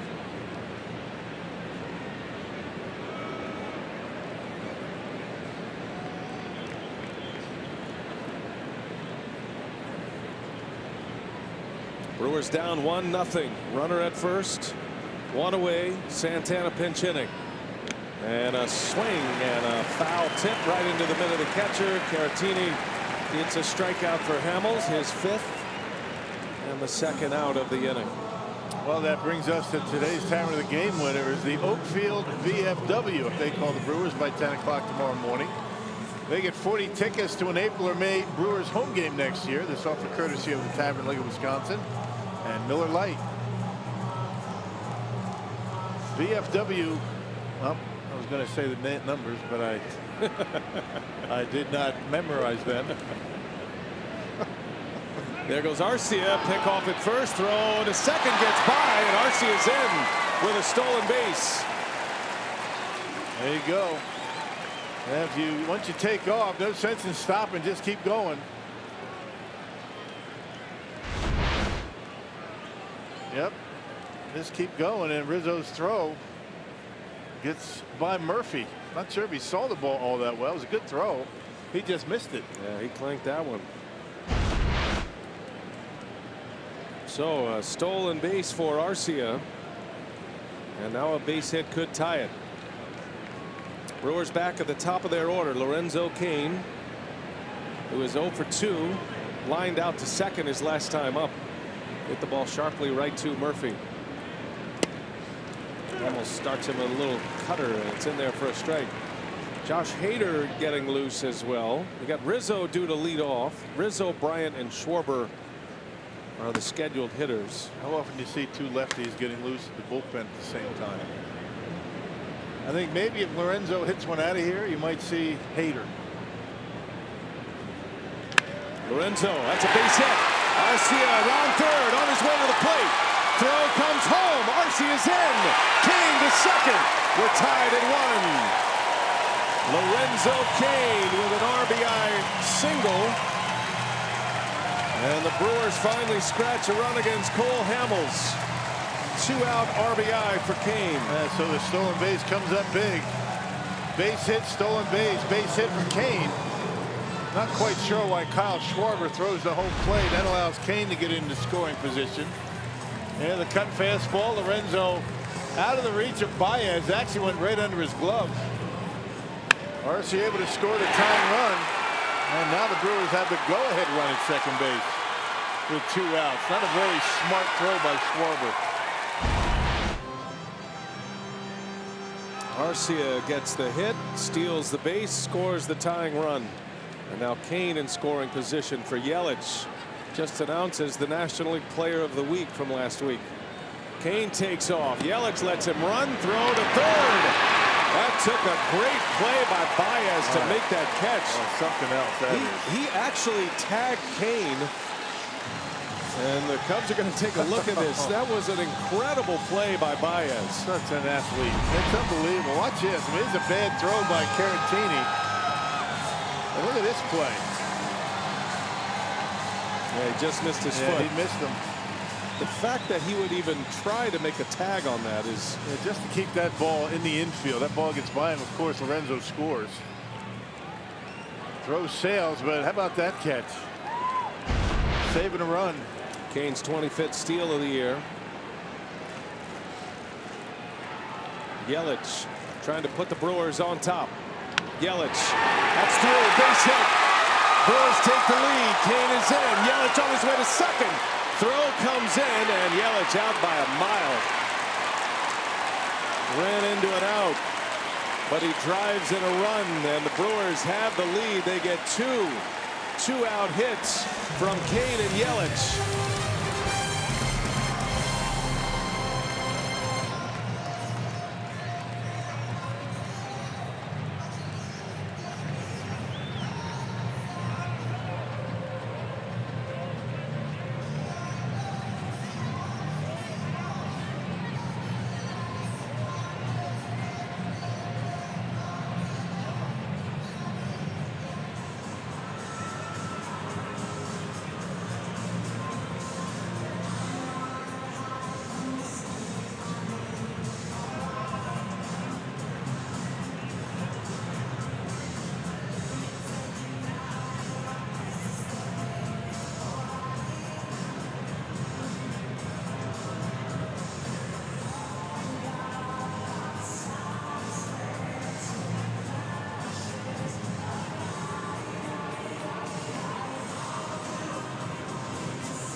Milwaukee Brewers baseball on Fox.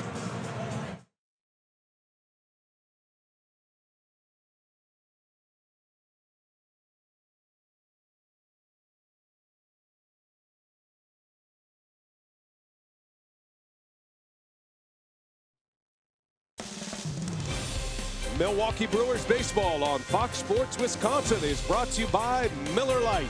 Great taste and only 96 calories. And by Toyota. Let's go places.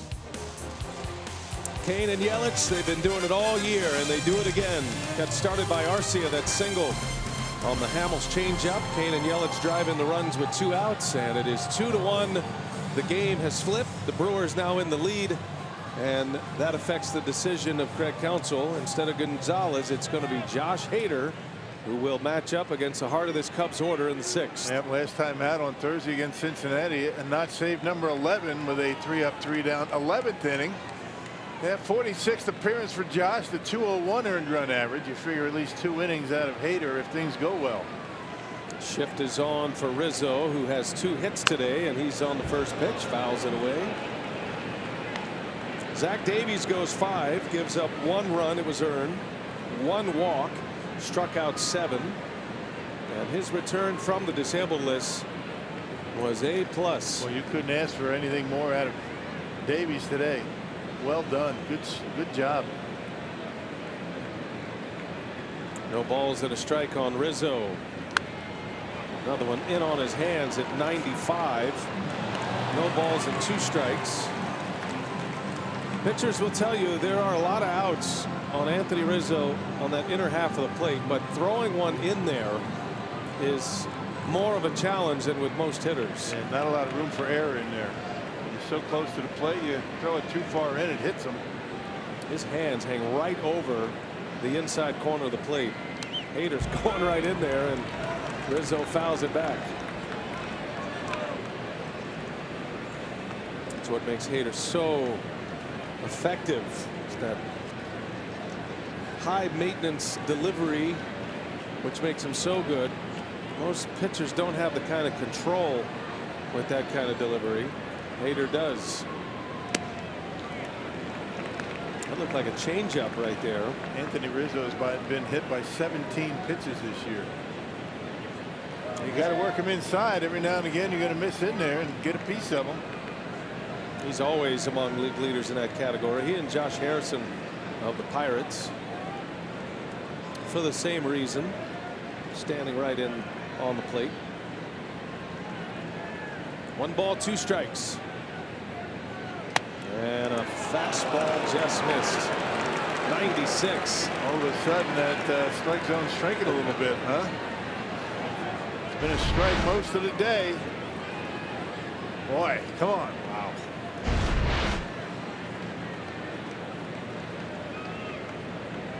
Kratz setting up inside. 2-2 pitch. Rizzo fouls it away. That's a good idea of Hader's fastball right now. That's a middle fastball. Rizzo was late on it. Well, he's haven't had 3 days off. I mean, that's the idea with Hader. You give him time off to recover. You use him multiple innings. When the Brewers have a lead, that's when he's most effective. 2-2. Jam shot, pop up to Arcia. Just ate him up. 1 fastball after another. He threw him 1 changeup, but he got him with a fastball, and out number 1 here in the 6th. Hey, you don't want to be making mistakes with middle speed, the slider. So stay in on his hands. Don't give him a chance to extend the arms. 96, a little bit off the inside corner. Just eats him up inside. Threading the needle. Here is Chris Bryant now with the shift on, playing Bryant to pull in the hole. It was interesting though. You saw Scope. Scope went over on the other side of the infield and then was whistled at immediately by Carlos Subero, who sets the infielders. And I think with the velocity that Hader is throwing right now, they move him back into normal position. Yeah, they don't do as much shifting with Hader on the mound because of that reason.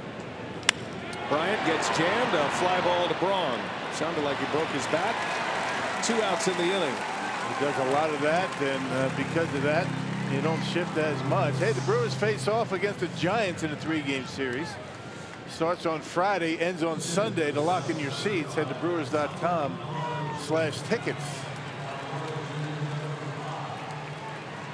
All part of a 6-game homestand for the Brewers this week. Brewers got a very favorable schedule. 9 of the next 12, actually 12 of the next 15 are home games for the Brewers, including today. Yeah, 15 home games left in the season, regular season. Albert Almora Jr. will pinch hit for Schwarber. And Hader gets a big swing and a miss.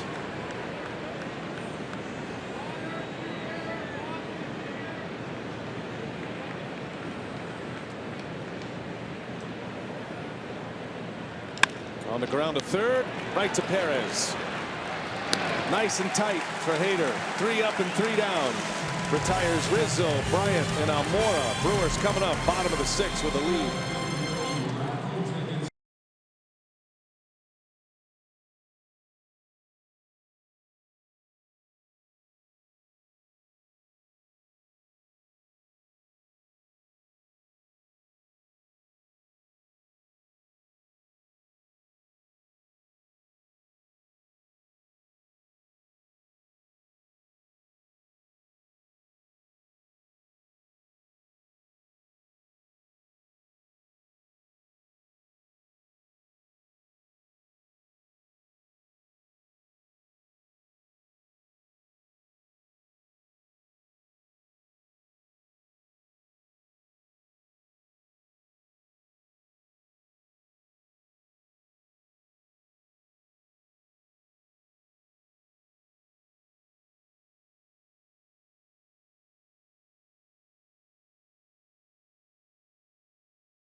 Aguilar in the first inning almost hit one out of here. He thought he'd hit one out.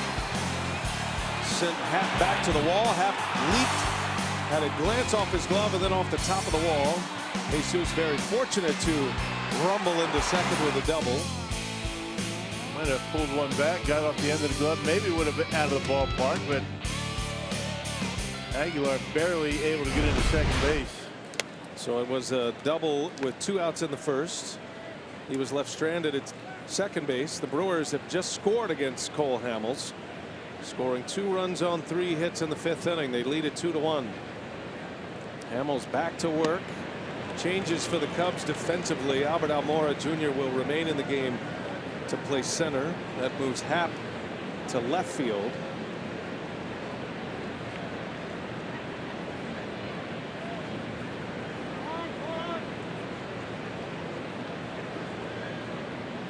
Cubs have Happ, Almora, and Bryant in the outfield now. Schwarber is out of the game. 1 ball, 1 strike. And a cue shot. That's going to spin back fair. And Rizzo will get to the bag in time for the out. Started foul. Had the wrong kind of spin on it for Aguilar and ends up as an out. And right off the end of the bat, had that funny spin and stayed fair. Looked like Rizzo initially, a little panic set in, but able to handle another changeup right literally off the end of the bat, and an easy out at first. See the leather on the baseball is cut right there. Took a little hide off that ball. Better throw it out.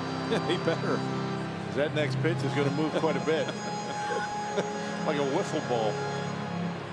Here's Ryan Braun now, 3rd at bat against Hamels, and hits it sharply to Murphy. 2 outs. Josh Hader impressive in the 6th inning.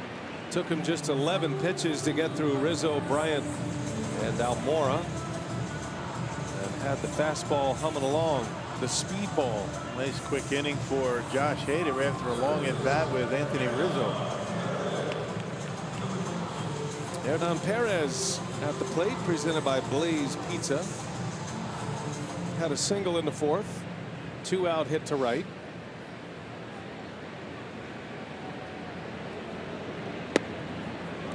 Keeps his good success against Cole Hamels going. Perez 1 for 2 today, makes him 6 for 10 in his career against Hamels.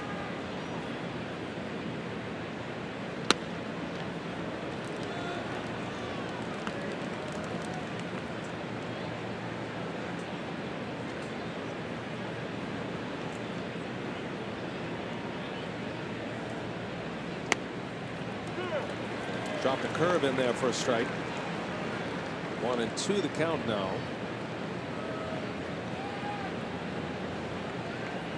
Cubs will have Addison Russell, Caratini, and then the pitcher spot coming up in the 7th inning. Cubs do have activity in their bullpen, so you figure this is the last go around for Hamels. Brandon Kinsler, the former Brewer, is on the right. The left-hander is Rosario. Doesn't get any easier for hitters when you have the Cubs bullpen involved. They have a good unit out there in the pen.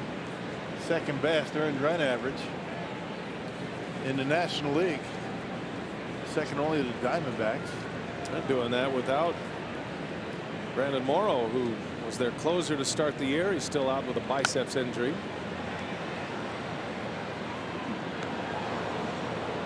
Pedro Strop gets most of the closing duties for the Cubs. It's not a hard closing job, though. Madden has used Jesse Chavez in that role, among others. Yeah, Strop's got 11. 2-2 to Perez. In the air, right center field, hit pretty well, but Bryant is there. And Hamels with a 1-2-3-6 might be the end of the line. We go to the 7th. It's 2-1 Milwaukee.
Of 40 homers. He's the first in Major League Baseball this season to get to 40. The other A to do it was Jimmy Fox, and for 3 consecutive years, KD has put up the numbers of 40 homers, 100 RBIs. The last player to do it, Ryan Howard, did it in 2006 through 2009. All right, Sophia, thanks. Here's the guy you root for, Chris Davis. Addison Russell on the first pitch he sees from Hader, a fly ball to Braun. You're in the same sentence with Jimmy Fox. Yeah. That's not bad. Double X. Yeah. Davis has gone to Oakland. He's the ideal American League player. He's had his struggles in the outfield, but boy, that designated hitter role is tailor-made for Chris Davis. He has thrived as a member of the A's. Came up with the Brewers, had a couple of big years with Milwaukee. They just can't really hide him in the outfield, right? I mean, but he can hit, no doubt. Hader just pouring in the strikes. 13 pitches he has thrown. He has 11 strikes. Has retired the first 4 batters he's faced. And a swing and a miss. 0-2 the count on Caratini.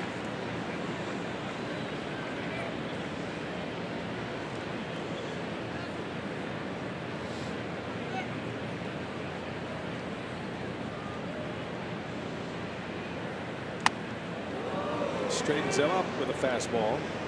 That didn't miss by much. Yeah, that's a strike early in the game. It looks like it's tightening up a bit as the game goes on. That's not what you want. That's a strike. Come on, Gabe. Caratini spinning out of there as if it almost hit him. Diving on the plate. 2-strike pitch. And that one's in there. Hader goes right back to the spot. Boy, his command is spot on this afternoon.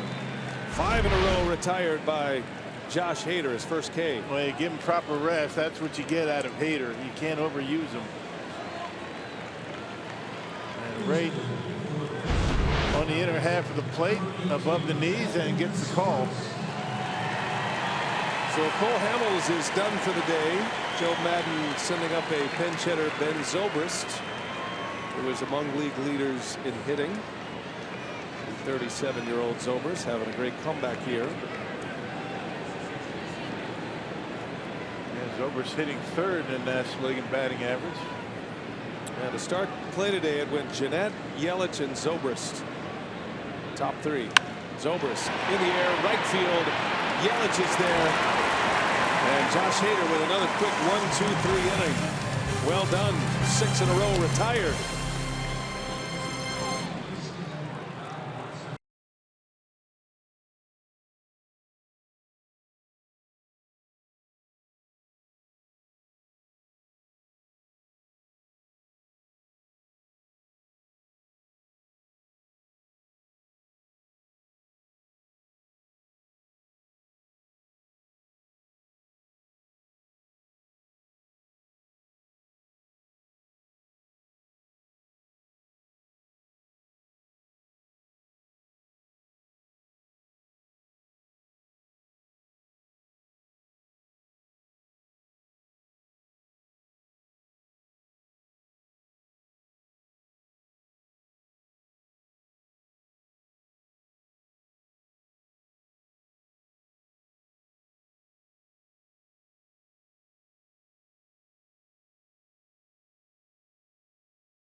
Fox Sports Go.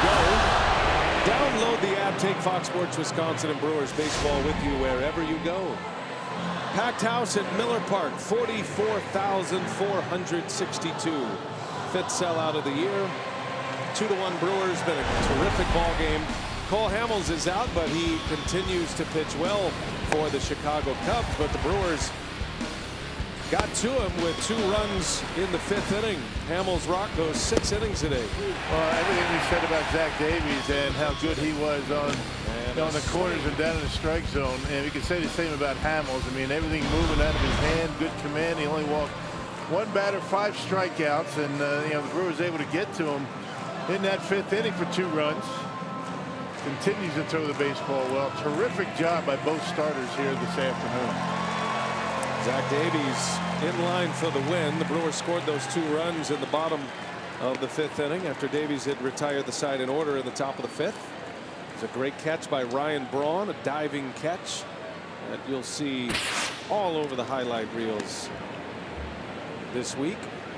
So it's Randy Rosario, the left-hander, on to face Jonathan Schoop, Eric Kratz, and Orlando Arcia. Yeah, he was down in the minor leagues, got called up back on August 17th. 5th different time he's been with the Cubs this year. Yeah, pretty good numbers out of the bullpen. 34th appearance and an earned run average just a bit over 3. And not a big strikeout guy. 24 punch-outs, 40 innings of work. 2-1 Brew Crew. Jonathan Schoop leads off. Takes a strike. Coming up for the Cubs in the 8th inning. It'll be 9-1-2. Happ, Murphy, and Baez. Josh Hader has thrown 17 pitches for 2 scoreless innings. 6 up, 6 down.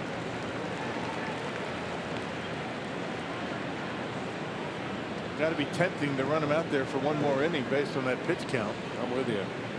Here's activity down in that Brewers pen.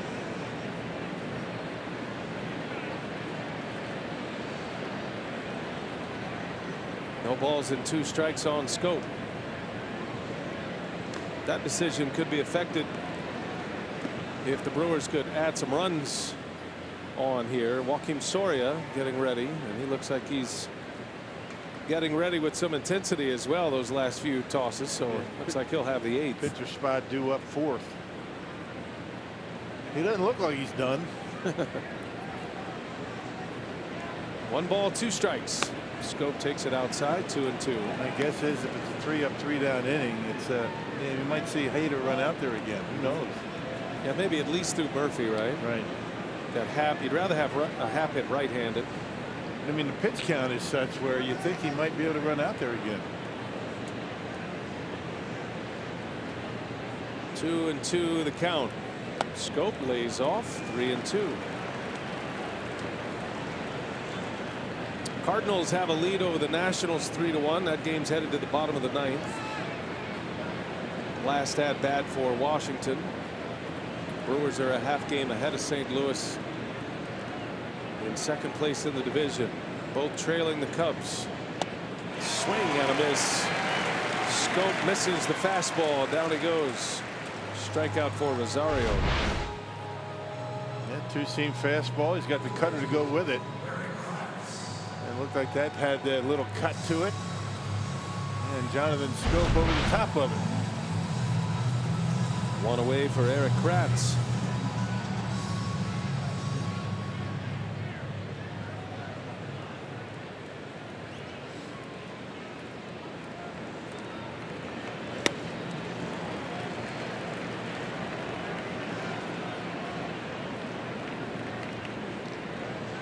.38-year-old Brewer catcher. Started the year in the Yankees system. Was at AAA. Was actually contemplating next steps, retirement, maybe coaching, going into some other field. The fly ball into right center. Almora makes the play for out number 2. Brewers made the deal to get him in late May, and they're glad they got him. He's been an impact player for them. They get off to a real good start at the plate. Went into kind of a time when he wasn't getting many hits, and then all of a sudden starting to get hot again. Counsel giving the instructions here to Hader what his plan is in case Hader's spot in the order comes up. You saw Tyler Saladino get a bat. So it looks like he would hit next if Arcia should reach with the pitcher spot due next. Arcia got it going in the 5th. Key moment in the game. Arcia had a single with 1 out. Went to 2nd. They actually changed that call, by the way. No stolen base. It was caught stealing in an error. Error on Murphy. Yeah, E4 to get him to 2nd. Okay. And then Arcia scored on a 2-out hit by Kane.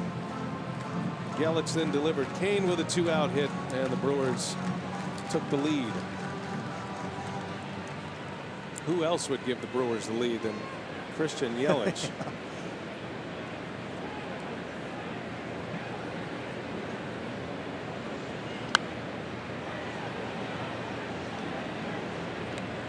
Christian Yelich all of a sudden has a legitimate shot at a 100 RBI season. Yeah. I mean, he's going to have to stay really hot, but who's to say he's not? That was his 82nd. 20th consecutive game reaching base for Yelich.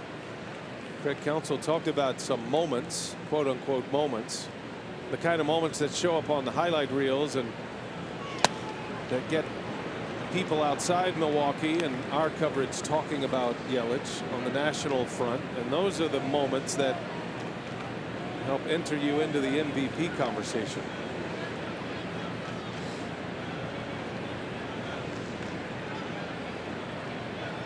Two balls, two strikes. Arcia down on strikes. Inning is over. And now we'll see who Counsell sends out there for the 8th.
What a game we have. Just what you'd expect, these two division rivals. Josh Hader back out there to start his 3rd inning. He is by far and away the leader in strikeouts among relievers. Adam Ottavino of the Rockies having a terrific year.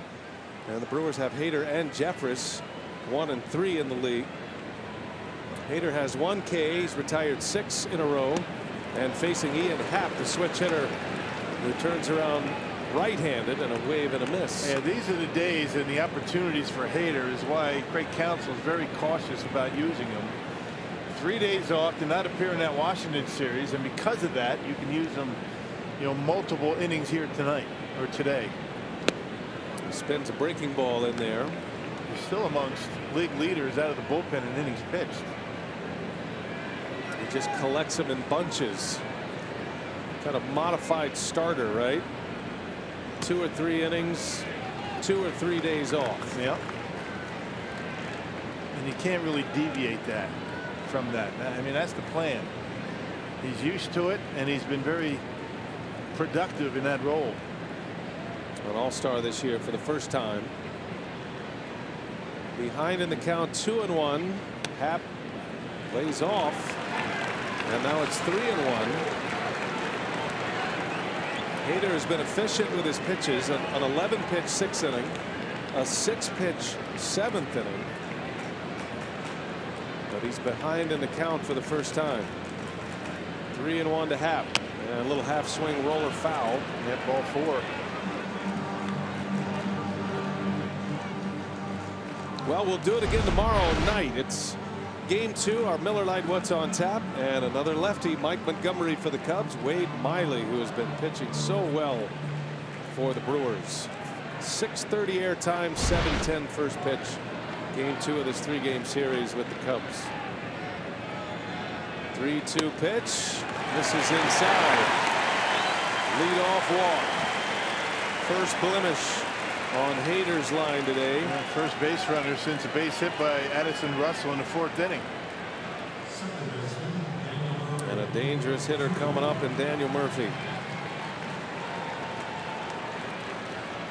Got to watch Murphy on the first pitch. He loves swinging at that first pitch. Lined out to Braun, that diving catch on a first pitch curveball from Davies in the 5th inning.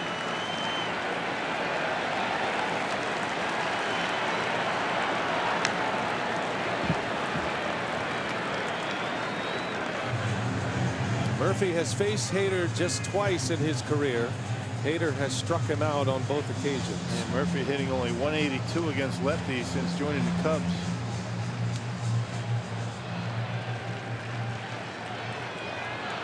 With Baez due next. Cubs are back at the top of their order.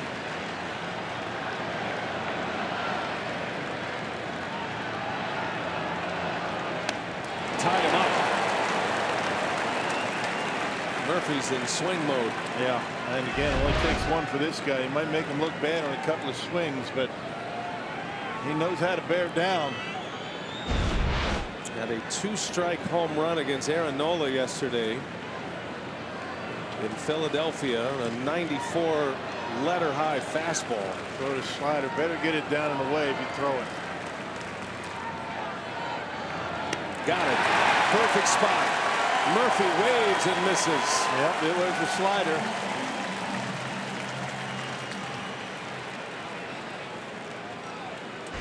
And just perfect location on this pitch on a 2-strike. Pitch off the plate. Murphy chases. You don't see Murphy take 2 hacks like that very often. Well, here is an all-world matchup right here. One of the best relievers in the game. One of the best position players in the game. Tying run at first. 1 out in the 8th. Oh. Power on power. Really not a whole lot to say about this pitching, this matchup right here. We'll just let it breathe. Our BP Brighter picture with Javi Baez. NL RBI leaders, has 100 this year. These are the matchups you come to the ballpark to watch.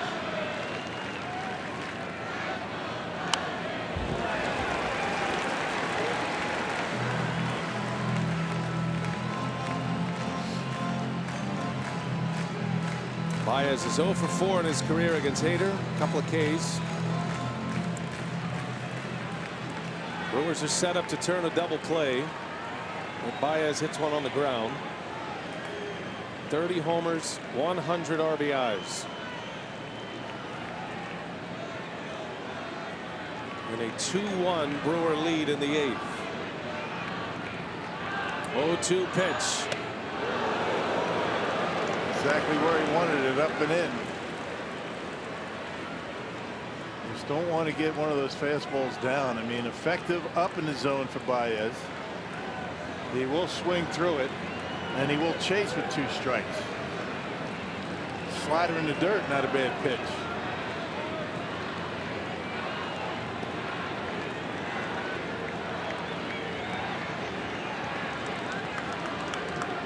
Sellout crowd anticipating, and Baez, wow, took that one right out of Kratz's glove. Yeah, he got it down in the zone.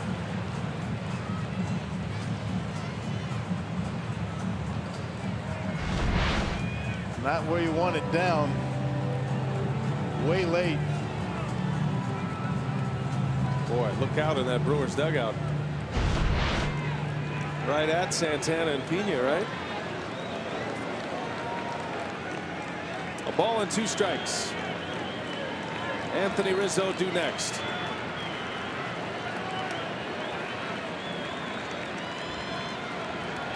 Big pitch. And Hader steps off. Inning started with a walk. Happ has good speed at first base. He carries the tying run.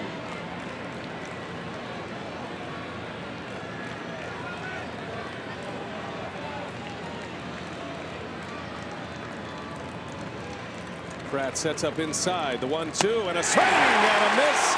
Struck him out with a high fastball. Yep, upstairs. Vulnerable up there. Hey, leave it down. You give him a chance up there. Swings right through it. Right underneath. Third strikeout for Hader.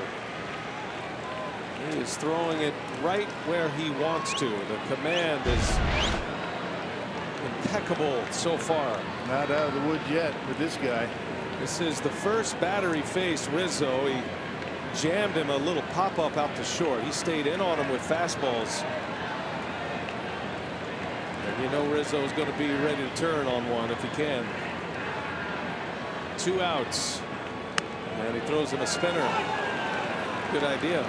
Yeah, and again, I mean, the plate all of a sudden is shrunk.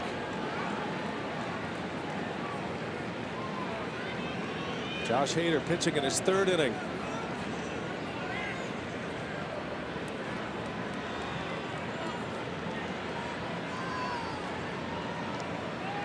Runner goes. Kratz's throw from his knees, backhanded by Arcia. Stolen base for Happ. Such a dangerous throw from the knees like that. I mean, that ball gets by Arcia. He did a good job to keep that in the glove. You know, throwing a left field side of the bag, and a good pick by Arcia. Or Happ would have been at third base. Heck of a play. And he slaps the tag on him.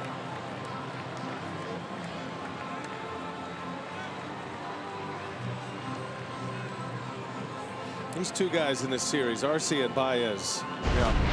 They're as good as it gets. Wizards defensively. I mean, Baez gets a lot of the headlines with his tagging ability, his hands, rightly so, but Arcia is right there with him, and he makes plays just like that.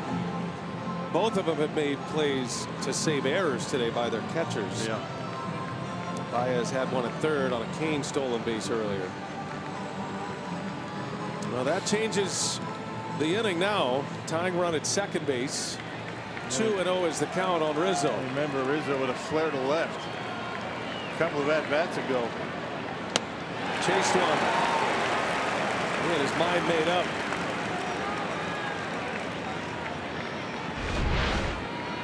Yep, high fastball, up and in. Can't get to it. 2-1 game. Brewers lead it. Took the lead with 2 in the 5th. Kane and Yelich driving and runs with 2 outs against Hamels.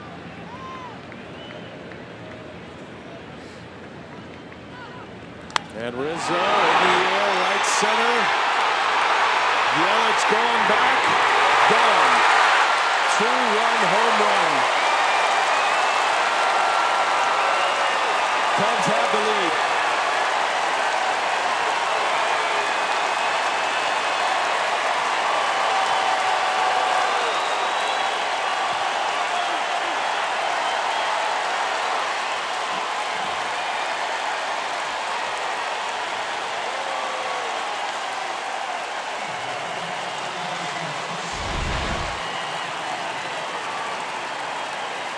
Well, he's been throwing the fastball in there a couple of times to Rizzo. 2nd at bat for Rizzo today against Hader. This time he's able to connect on it and knock it out of here. And that'll be his last batter faced. Hader's out. Cubs lead 3-2. 2 outs in the 8th.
third hit of the day. Hader, who was brilliant for 2 2/3 innings, one too many fastballs, and Rizzo does not miss. Yep, fastball in. Second time Rizzo's faced Hader today. Hader got him the first time. This time Anthony Rizzo, who's been hitting home runs like that his entire career, big ones. First home run for Rizzo against a lefty. Corey Knebel on the pitch now, trying to get the final out of the 8th. Looking ahead to the Brewers' 8th inning. They'll have a pinch hitter, and then to the top of the order, Kane and Yelich. Cubs back on top. They led 1-0 until the 5th inning. And then the Brewers with 2 in the 5th with 2 outs. Now the Cubs get 2 in the 8th with 2 outs with one swing of Rizzo's bat. Knebel pitching in back-to-back games, returning from the minor leagues. I actually want to correct that. That was the 4th home run that Anthony Rizzo was hit against a left-hander. Not the first. It's the first home run allowed by Hader to a left-handed batter. Yep. No ordinary left-handed batter, though. Bryant in the air to right. Playable for Yelich. And the side is retired. The Brewers got to pick themselves up. 6 outs to work with. They're down a run. 9-1-2 coming up.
Of the 8th inning for Milwaukee as a pinch hitter. Anthony Rizzo has just put the Cubs out in front with a booming 2-out, 2-run home run. So 3-2 Cubs. Atmosphere here between these two clubs outstanding so far. Brewers still have 6 out to get one back here at home. I'm getting set for Brewers Live postgame presented by Freighter and the Medical College of Wisconsin. We'll hear, of course, from Craig Counsell, gets a postgame reaction, get you set for game 2 of this series as well, and review what's been a very good game so far. We'll see if the Brewers can make a late innings comeback here and win the first of this homestand. BA? All right, Craig, thanks. Carl Edwards is on the pitch for Chicago.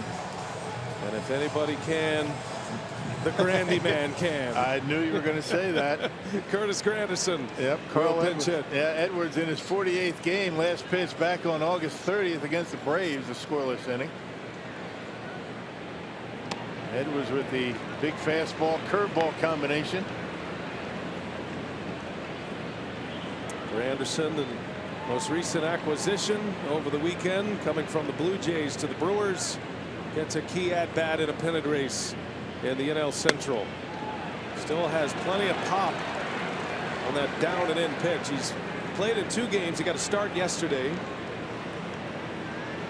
He sees a lot of pitches. He'll take his walks. He walked twice yesterday, had a walk and a pinch hit appearance on Saturday.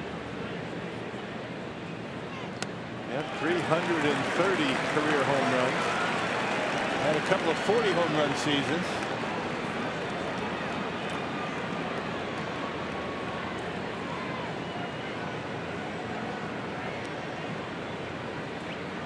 Three balls, no strikes on Granderson.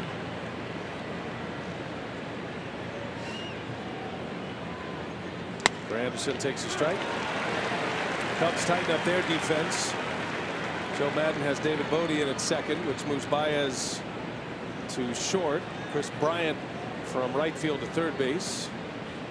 Zobrist stays in to play right field. 3-1. Granderson in the air, right field, and it's down. A base hit. His first hit as a Brewer. And the tying run is on. I told you the Grandy man can. Yep, able to dump one into that no man's land out there. Not a lot of room to drop one into right field with Baez playing in short right field, but lead off base runner for the Brewers. First time that's happened today.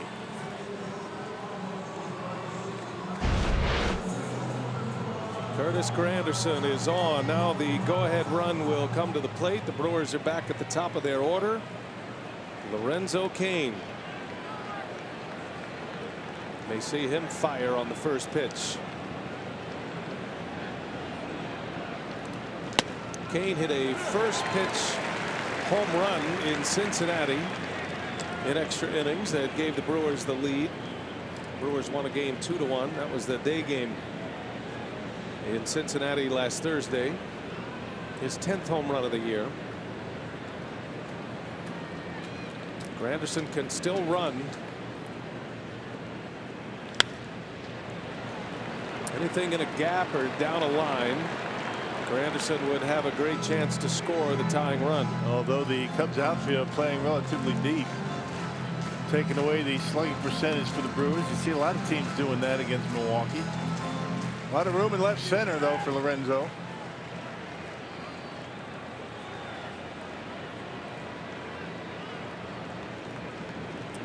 No balls and 2 strikes.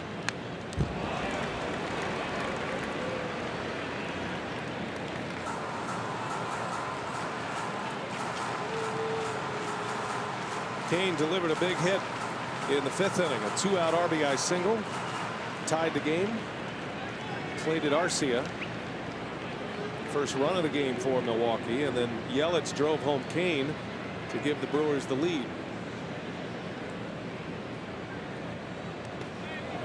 What a play back there by Caratini. That one didn't even make the plate. That was in front of the plate in the dirt. Yep, curve ball, spikes it, and look at Caratini, blocks it beautifully, keeps it close. Been nice to get Granderson to second base with nobody out. Yeah, that's a big play. Doesn't show up in a box score. Good job by the Cubs catcher. A ball and 2 strikes on Cain. Popped him up. Foul territory. Rizzo will watch this into the seats. Count remains at a ball and 2 strikes. Bryce Harper with a 2-run home run for the Nats in the bottom of the 9th. 3-3 game there, as Craig mentioned, in DC. They go to the 10th inning. Cardinals Nationals. Nats had them loaded in the bottom of the 9th after the home run. Couldn't bring home that winning run, so they play extras in DC. Brewers a half game up on the Cardinals. 5 back of the Cubs.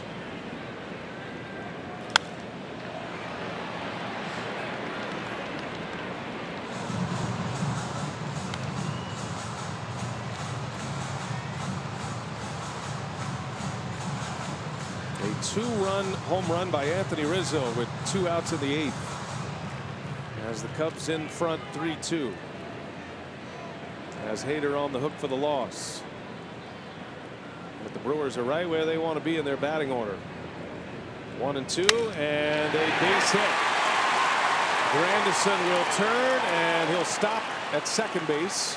It's a single for Lorenzo Cain. Back-to-back hits to start the 8th. Well, what an at-bat for Cain. They fell behind 0-2 very quickly, and Able to take that fair. Looked like it had some cut on it, right on the end of the bat. Serves it into right field, and the Brewers in business. And with Christian Yelich coming up, first and second, nobody out. Good two-strike hitting by Kane. And that brings Yelich to the plate. The hottest hitter in the National League, reigning National League Player of the Week. His RBI single gave the Brewers the lead in the 5th. The Brewers will ask him to do it again here in the 8th. Tying run at second. And Yelich chased one. Powerball home run leaderboard. Aguilar, the club leader, with 31. Then you got Shaw with 27. Yelich with 27. Moustakas has hit 5 as a Brewer. He has 25. And then Scope has hit 3 homers as a Brewer. 2 on, nobody out.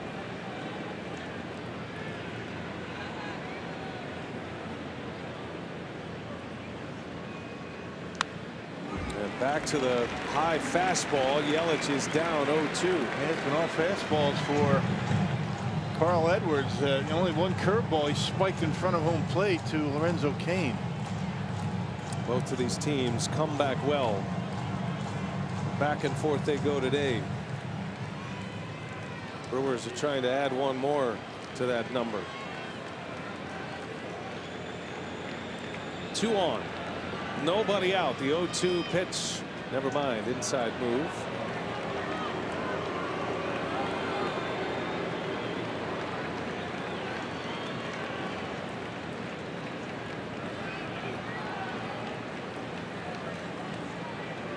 Jesus Aguilar waiting to hit next. Got him. Got him with a curve. Yelich, a strikeout victim, out number 1 here in the 8th.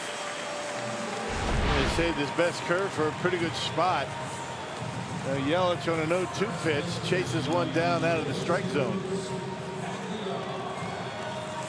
And when you combine that curveball there with 95, 96 up in the zone, good combination. Here comes Aguilar now. Jesus with a long double off the top of the wall in the 1st. Brewers' best run producer at the plate. And Edwards, that little cut fastball at 96 miles an hour, gets the edge.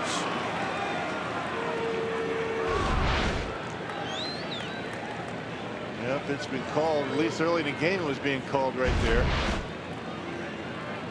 Not so much as the game's going on. Brewers need a big hit from their big slugger. 2 on, 1 out. And the 0-1, Aguilar takes it in the dirt. Another great block by Caratini. Man, that's as good as it gets for a catcher. Man, curveball. I mean, that is a tough pitch to block like that. Watch the way he squares up that right shoulder. Actually left shoulder, keeping it close, and the runners can't advance. Here's the thing on a pitch like that or a play like that. First of all, it keeps the double play intact, but I guarantee you Edwards is not so eager to throw a breaking ball with a runner at 3rd base. So that keeps his options open. Hey, when you know your catcher's going to block, you keep throwing it. 1 ball, 1 strike. And Aguilar able to lay off, checks his swing, 2-1.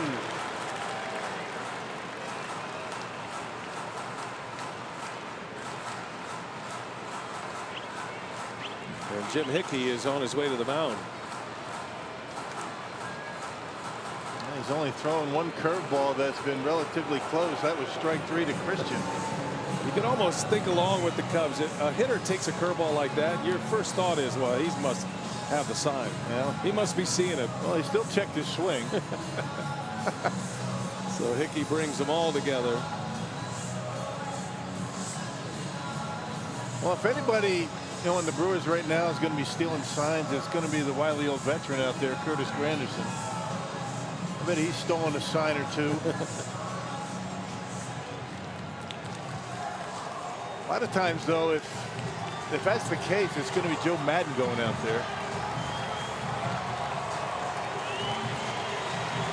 Well, a mound visit for Hickey, the pitching coach.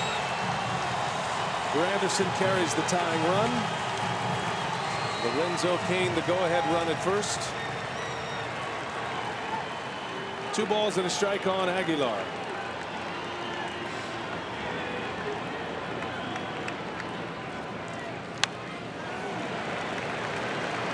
Two now. A good one to hit. You knew the fastball was coming.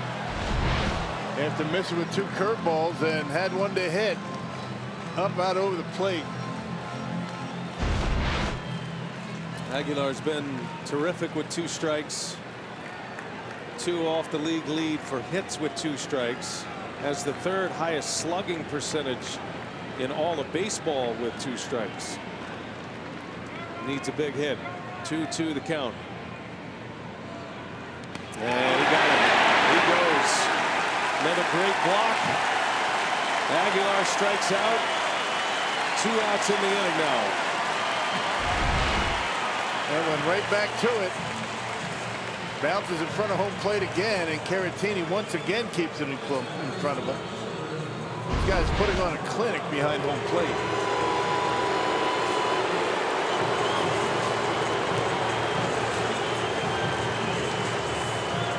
First 2 reach with hits, back-to-back strikeouts. And now Edwards will face Ryan Braun. How many big hits has he had against the Cubs? How about another? Been a tough day for Braun at the plate. 0 for 3 with a strikeout, but has made the catch of the day in the outfield on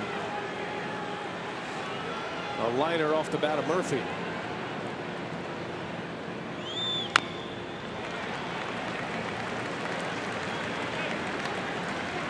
Ryan Braun has more home runs against the Cubs than any active player in the league. Pujols now a member of the Angels in the AL with 56 career homers all those years with the St. Louis Cardinals. Braun with 35.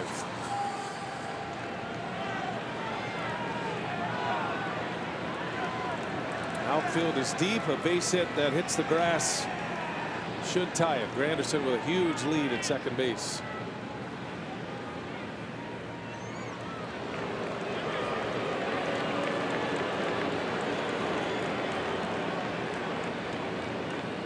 Normally you're not looking to steal a base with 2 outs necessarily, but that would certainly change things for Edwards.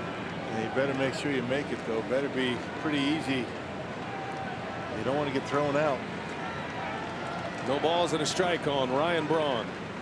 2 outs in the 8th. 1-1 to count.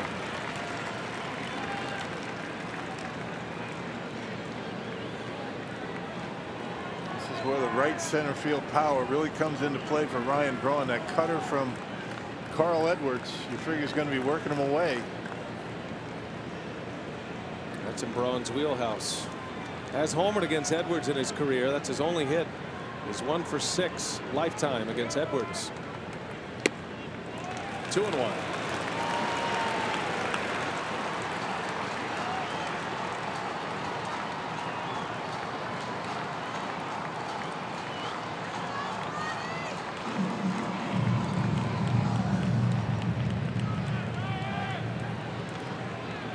Boy, what a game today. Yeah, terrific. As advertised. Cubs had the early lead. Brewers took the lead in the 5th. Cubs just took the lead in the top of this 8th. 2-1. Braun takes it outside. Ball 3. Yeah, it's got to be in about an area about the size of a quarter right here for Braun. Something middle away. Something he can drive.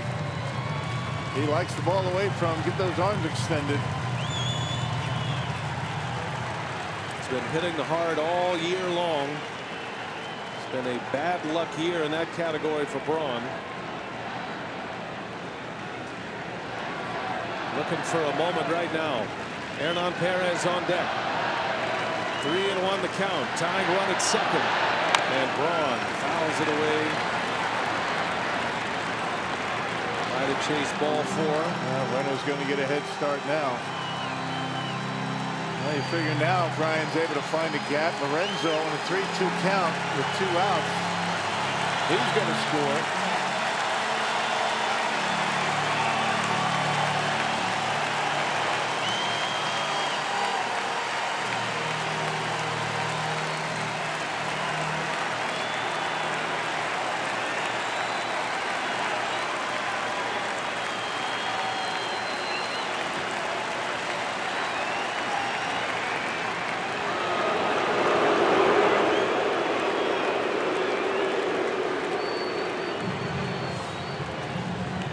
Moustakas down in the dugout, hoping for a chance. We got Perez due next.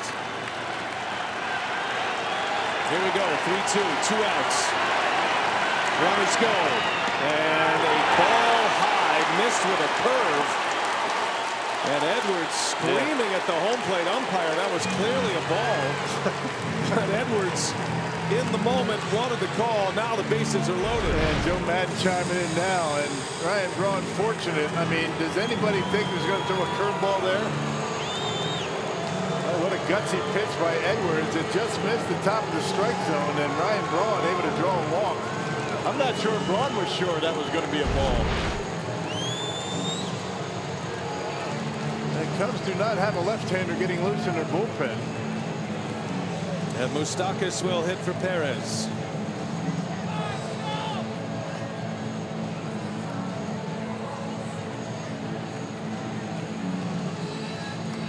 Boy, what a gutsy pitch. He almost got it. And a little bit lower, maybe an inch or two. He gets the call at the top of the zone. Ryan Braun, last thing he's looking for right there is a curveball. Everything that Edwards threw to him that entire at bat was a fastball away. 3-2, 2 outs, couple of men on. He goes with the curveball and just missed. And so now the stage is set for the Moose.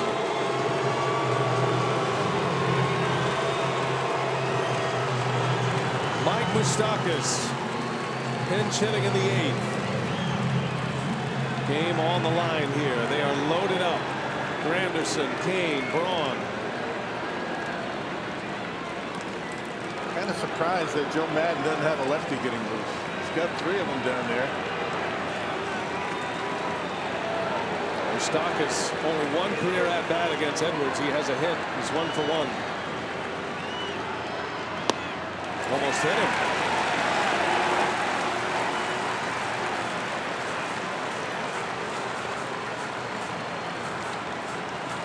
All those curveballs in the dirt by Edwards.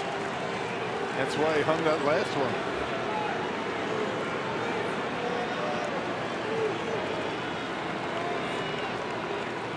Great speed on the bases for the Brewers. Go ahead, run at second base. Moustakas takes a ball inside. Joe Madden is barking at the home plate umpire Morales again. Caratini made it look good. And Joe Madden really all over Gabe Morales. I'm amazed that they don't throw him out. Joe Madden says you want to too. Yeah, just tossed him. Yeah, just got to go. He can't do that. He steps up out on the field and starts barking about balls and strikes. You got to throw him out, and he did. Madden yelling at him, do your job. Now, the problem is he's doing his job. That pitcher's off the plate.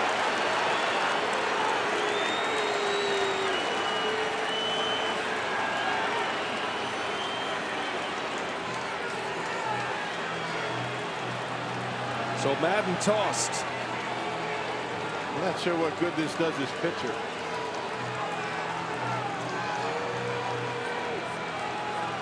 Now the crew chief comes over. Jerry Meals to break it up. All right, Joe. Said your piece. Let's go. Joe's out. I mean, that's way off the inside corner. I'm not exactly sure what Joe Madden's talking about. And look at Caratini. He pulls it back over the inside corner. Madden says that's 2. You missed 2. Well, he's talking about the high curveball. That was up. And that pitch wasn't even as close as the curveball that was called a ball.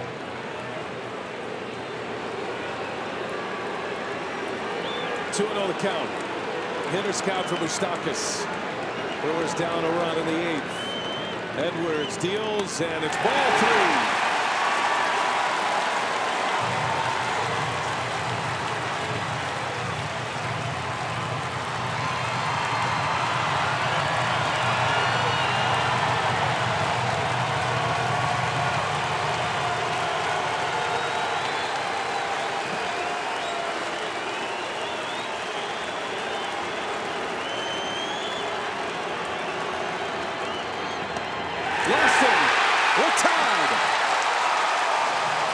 bases loaded walk. All tied at 3. See, I'm not exactly sure what benefit Joe Madden gave to his pitcher. He kind of made him stand out there for a while, not throwing. And really none of the pitches is all that close except for the last one. There you go. The Grandy man still learning all the rituals down there. Scores the tying run. Bases loaded. 2 outs. Pitching change at Miller Park.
Regular season game.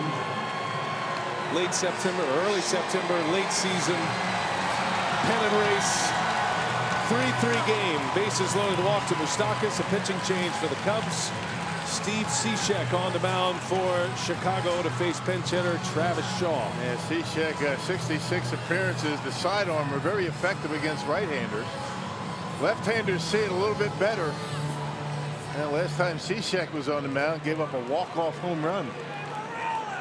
Asdrubal Cabrera of the Phillies hit a 10th inning walk-off homer on Friday night. Cishek with the bases loaded, facing Travis Shaw. And down and in. Shaw, as a pinch hitter, does have a home run this year. He is 1 for 5 off the bench. That's his only hit. Brewers can roll out some firepower off the bench. Moustakas with the bases loaded walk in a pinch hit appearance, and now Shaw.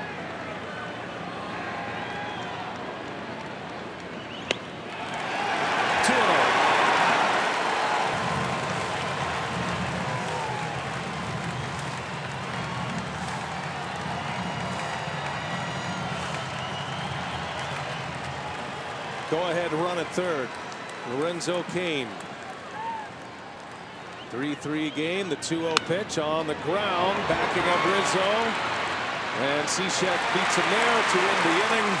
Brewers strand the bases loaded, but they tie it on a bases loaded walk.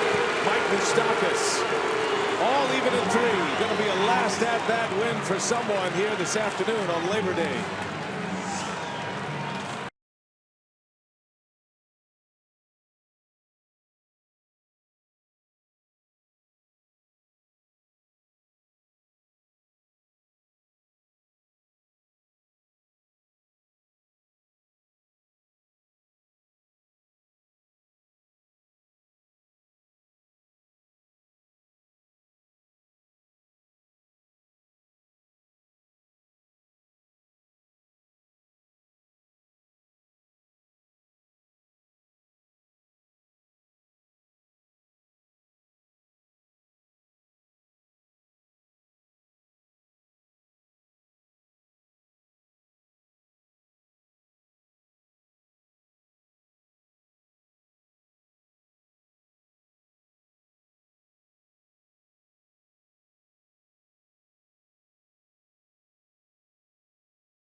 Curtis Granderson scores the tying run in the bottom of the 8th inning on a bases loaded walk to Moustakas.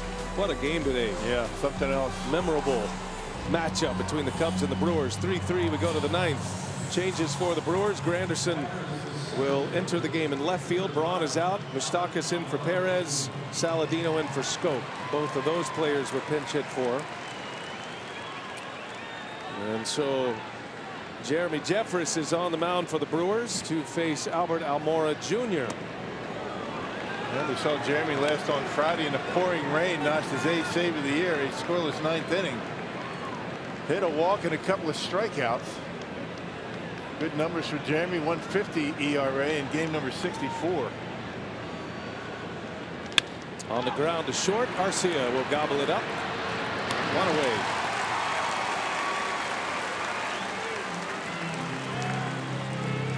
These are the kind of games that makes you really appreciate the job we have up here to watch these games. Yeah. It's just been intense from the beginning of the game. On the field, in the seats. It's just the reason that baseball is the greatest game in the world. David Bodie has had a knack for the dramatic this season for the Cubs. He's hit 2 walk-off homers and has a walk-off walk. His first at bat. Madden put him in last inning for defensive purposes, and a spinner from Jeffress for strike 1.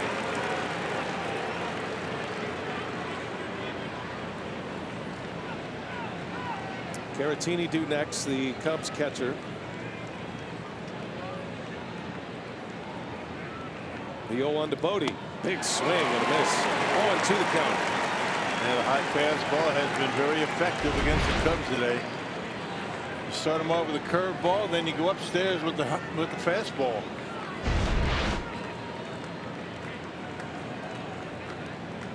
$44,000 plus. All on the edge of the seats. No balls, 2 strikes. Got him. Jeffress, a strikeout.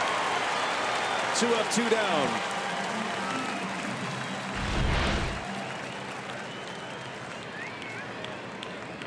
It doesn't get any better than that. Fastball. Look at Bodie pulling his head. He's thinking home run. Jeremy throws it right by him. A finishing kick on the fastball. Jeremy will throw the 2-seamer that really dives down, and then he's got that 4-seamer that he threw there that rides through the zone. Here's Caratini, and he starts him with a hook. Strike 1. Got that pitch working.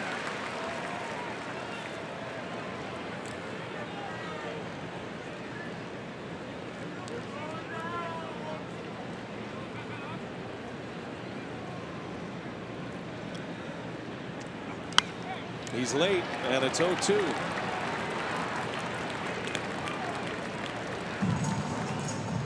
Looking ahead to the 9th inning, the Brewers have Kratz and Arcia scheduled to hit.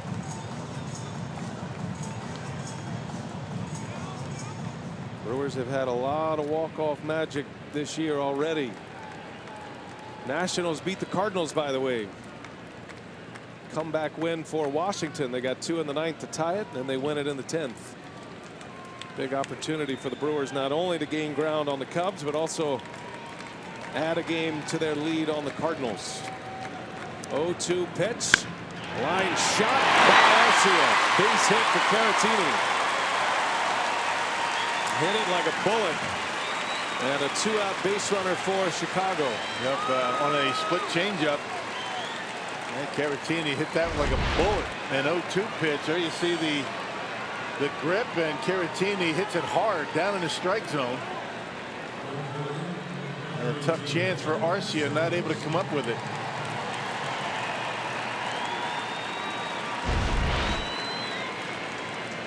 Madden, or rather Hickey, let's say. Madden ejected, but they go with the pinch runner Terrence Gore.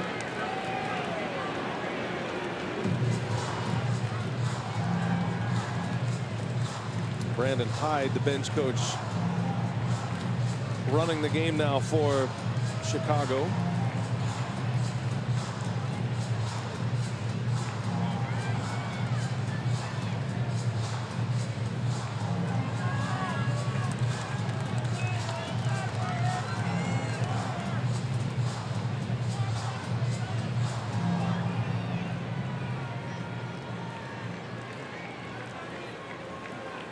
So it'll be Zobrist here with 2 outs and Gore the runner at first.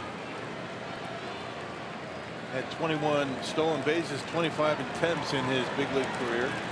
He can run a little bit. Yeah, pinch running specialist added to this roster for the month of September for the Cubs. Ben Zobrist, second plate appearance, and he takes a strike.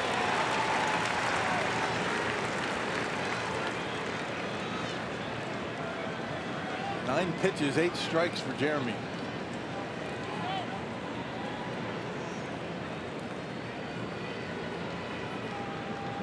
Zobrist hit for Cole Hamels back in the 7th inning. Runner goes, pitches in the dirt, no chance. Stolen base. And that's the go-ahead run in scoring position now. First in the big leagues this year for Terrence Gore. Yeah, no chance through the curveball. No chance for Kratz.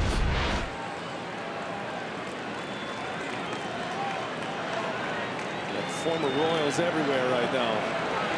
Jefferson, Zobrist, former Royals.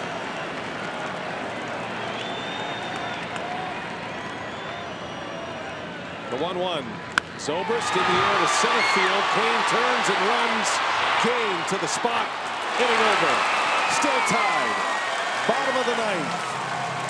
Brewers trying to walk off the Cubs on a Labor Day in Milwaukee, Wisconsin.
Contreras will enter the game behind the plate. Caratini is out. Cishek will continue on the mound. Got the last out of that 8th inning with the bases loaded. Travis Shaw bounced out. Brewers were able to tie it on a bases loaded walk. Mike Moustakas drew that walk. Here is Kratz. 3-3 game. And Cishek throws one to the screen.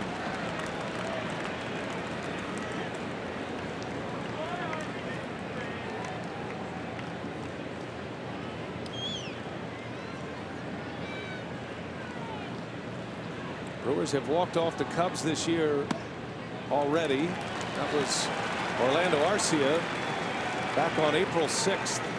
Arcia had a bases loaded single in that game. Arcia has done it twice this year. Had that walk off in the 15th inning against the Pirates. Here's the 2-0. Kratz takes a ball inside. 3 balls, no strikes. See him get on, and maybe see Keon Broxton come in as a pinch hitter, pinch runner. Kratz, then Arcia, and then it's your guess who hits after that. You figure Eric Thames would get a swing at some point.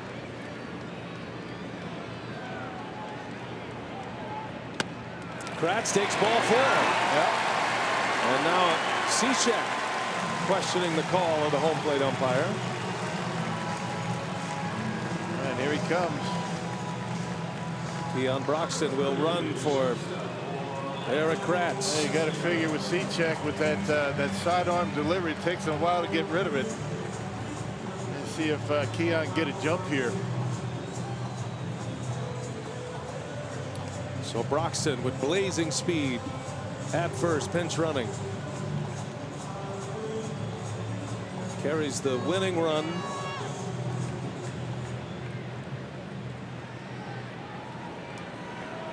Orlando Arcia. Showing bunt. And wow, that hit him. Did he go? He did not. Did not attempt a bunt, which makes it a hit by pitch. Yep, and they asked the first base umpire, did he go on it? And that'll be first and second now for the Brewers. Now do you ask Curtis Granderson to drop down a bunt? Yeah, he pulled it back. Hit him right in the belt. Good call over there by the first base umpire, David Rackley. Yep, pulls the bat back, hits him in the belt, and the Brewers set up nicely. And you got Granderson in the top of the order. And what do you do with Granderson here? Yeah, Granderson stays and he'll hit. He'll take this big at bat. Now Jim Hickey is on his way out. He wants to discuss the possibility of a bunt, what the defense is going to be. And you got terrific speed at second base. About as good as it gets out there at second.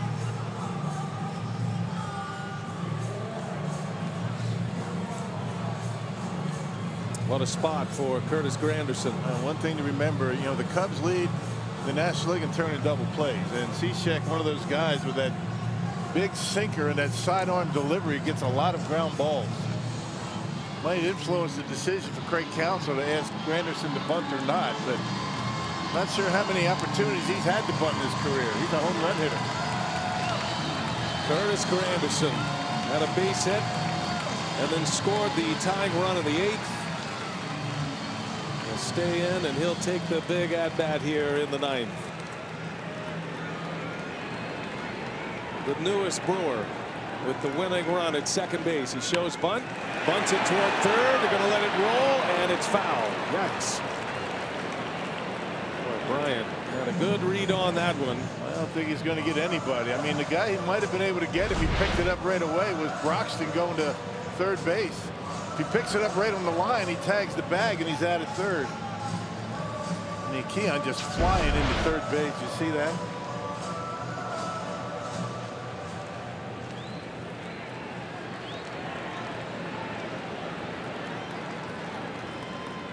Granderson bunts it foul. In case you're wondering, Granderson with one sacrifice bunt this season with the Blue Jays. He's had one sacrifice bunt in the last 5 years. Yeah. Right. Swing away. No balls, 2 strikes. And takes it upstairs. 1-2 the count. They got to get it down. Changes the inning completely. We don't get it down.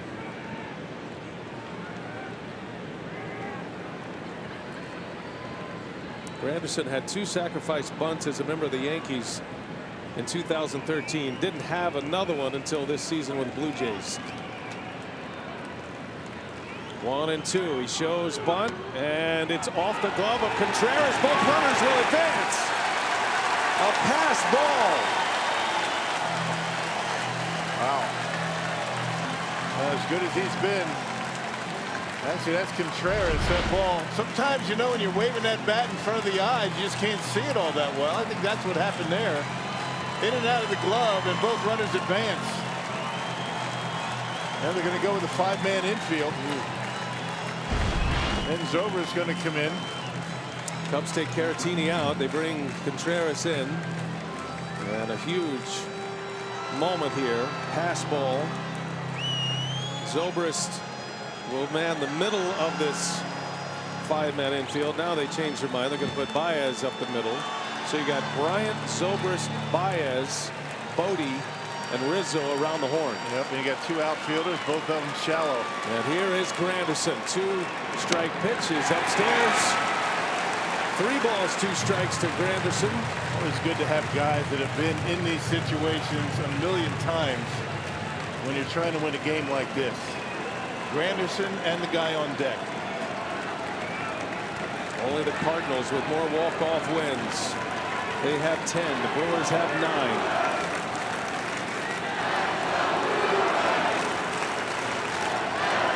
3-2. Granderson strikes out. Huge K for CHN. Yeah.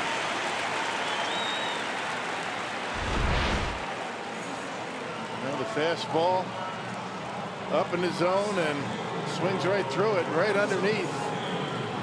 92 miles an hour. That'll bring up Lorenzo Cain now.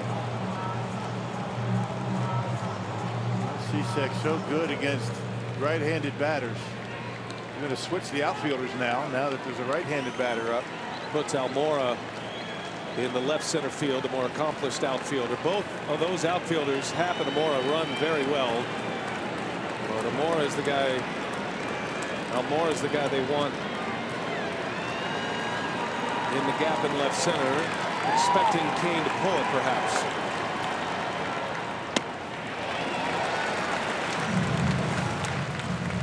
Shows you how much they respect Christian Yelich, not putting Cain on here to set up the double play.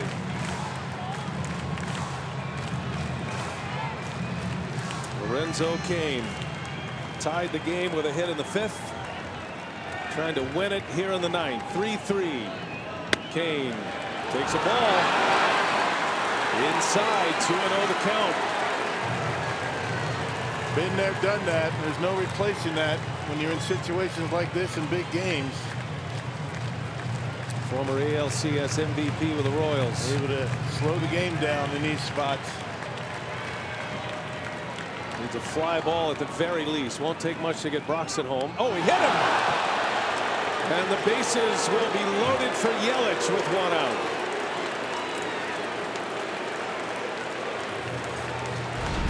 Now they were working him inside the whole time. This one getting him right on the back of the arm. Cain gets hit a lot. And this one loads the bases. Can you ask for a better guy to have at the plate right now than Christian Yelich? Best case scenario for the Brewers.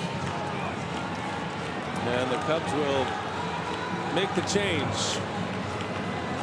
Jesse Chavez in the pitch to face Christian Yelich with the game on the line in the 9th.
Loaded up with 1 out It was just announced today that Christian Yelich is the National League Player of the Week.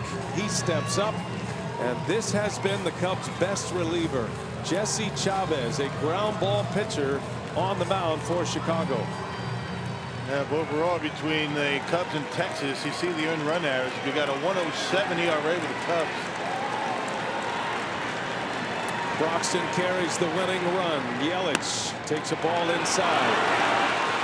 Yelich is 1 for 3 against Chavez in his career. That includes a double, that hit. Chavez has struck him out twice.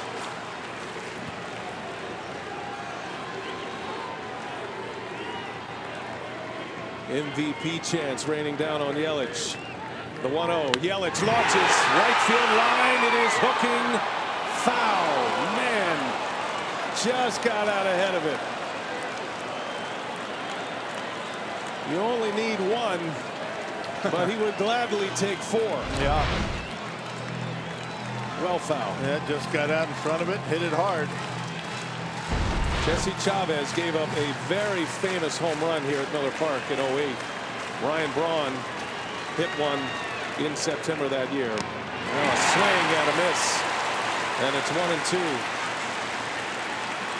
That was one of the more memorable home runs in the history of this ballpark. Braun in the pennant race late September. Chavez was pitching for the Pirates then. And here we are 10 years later with the bases loaded and the game on the line. And Yelich, a shot picked up by Bryant, steps on the bag at third, throw to first, not in time, and the Brewers win!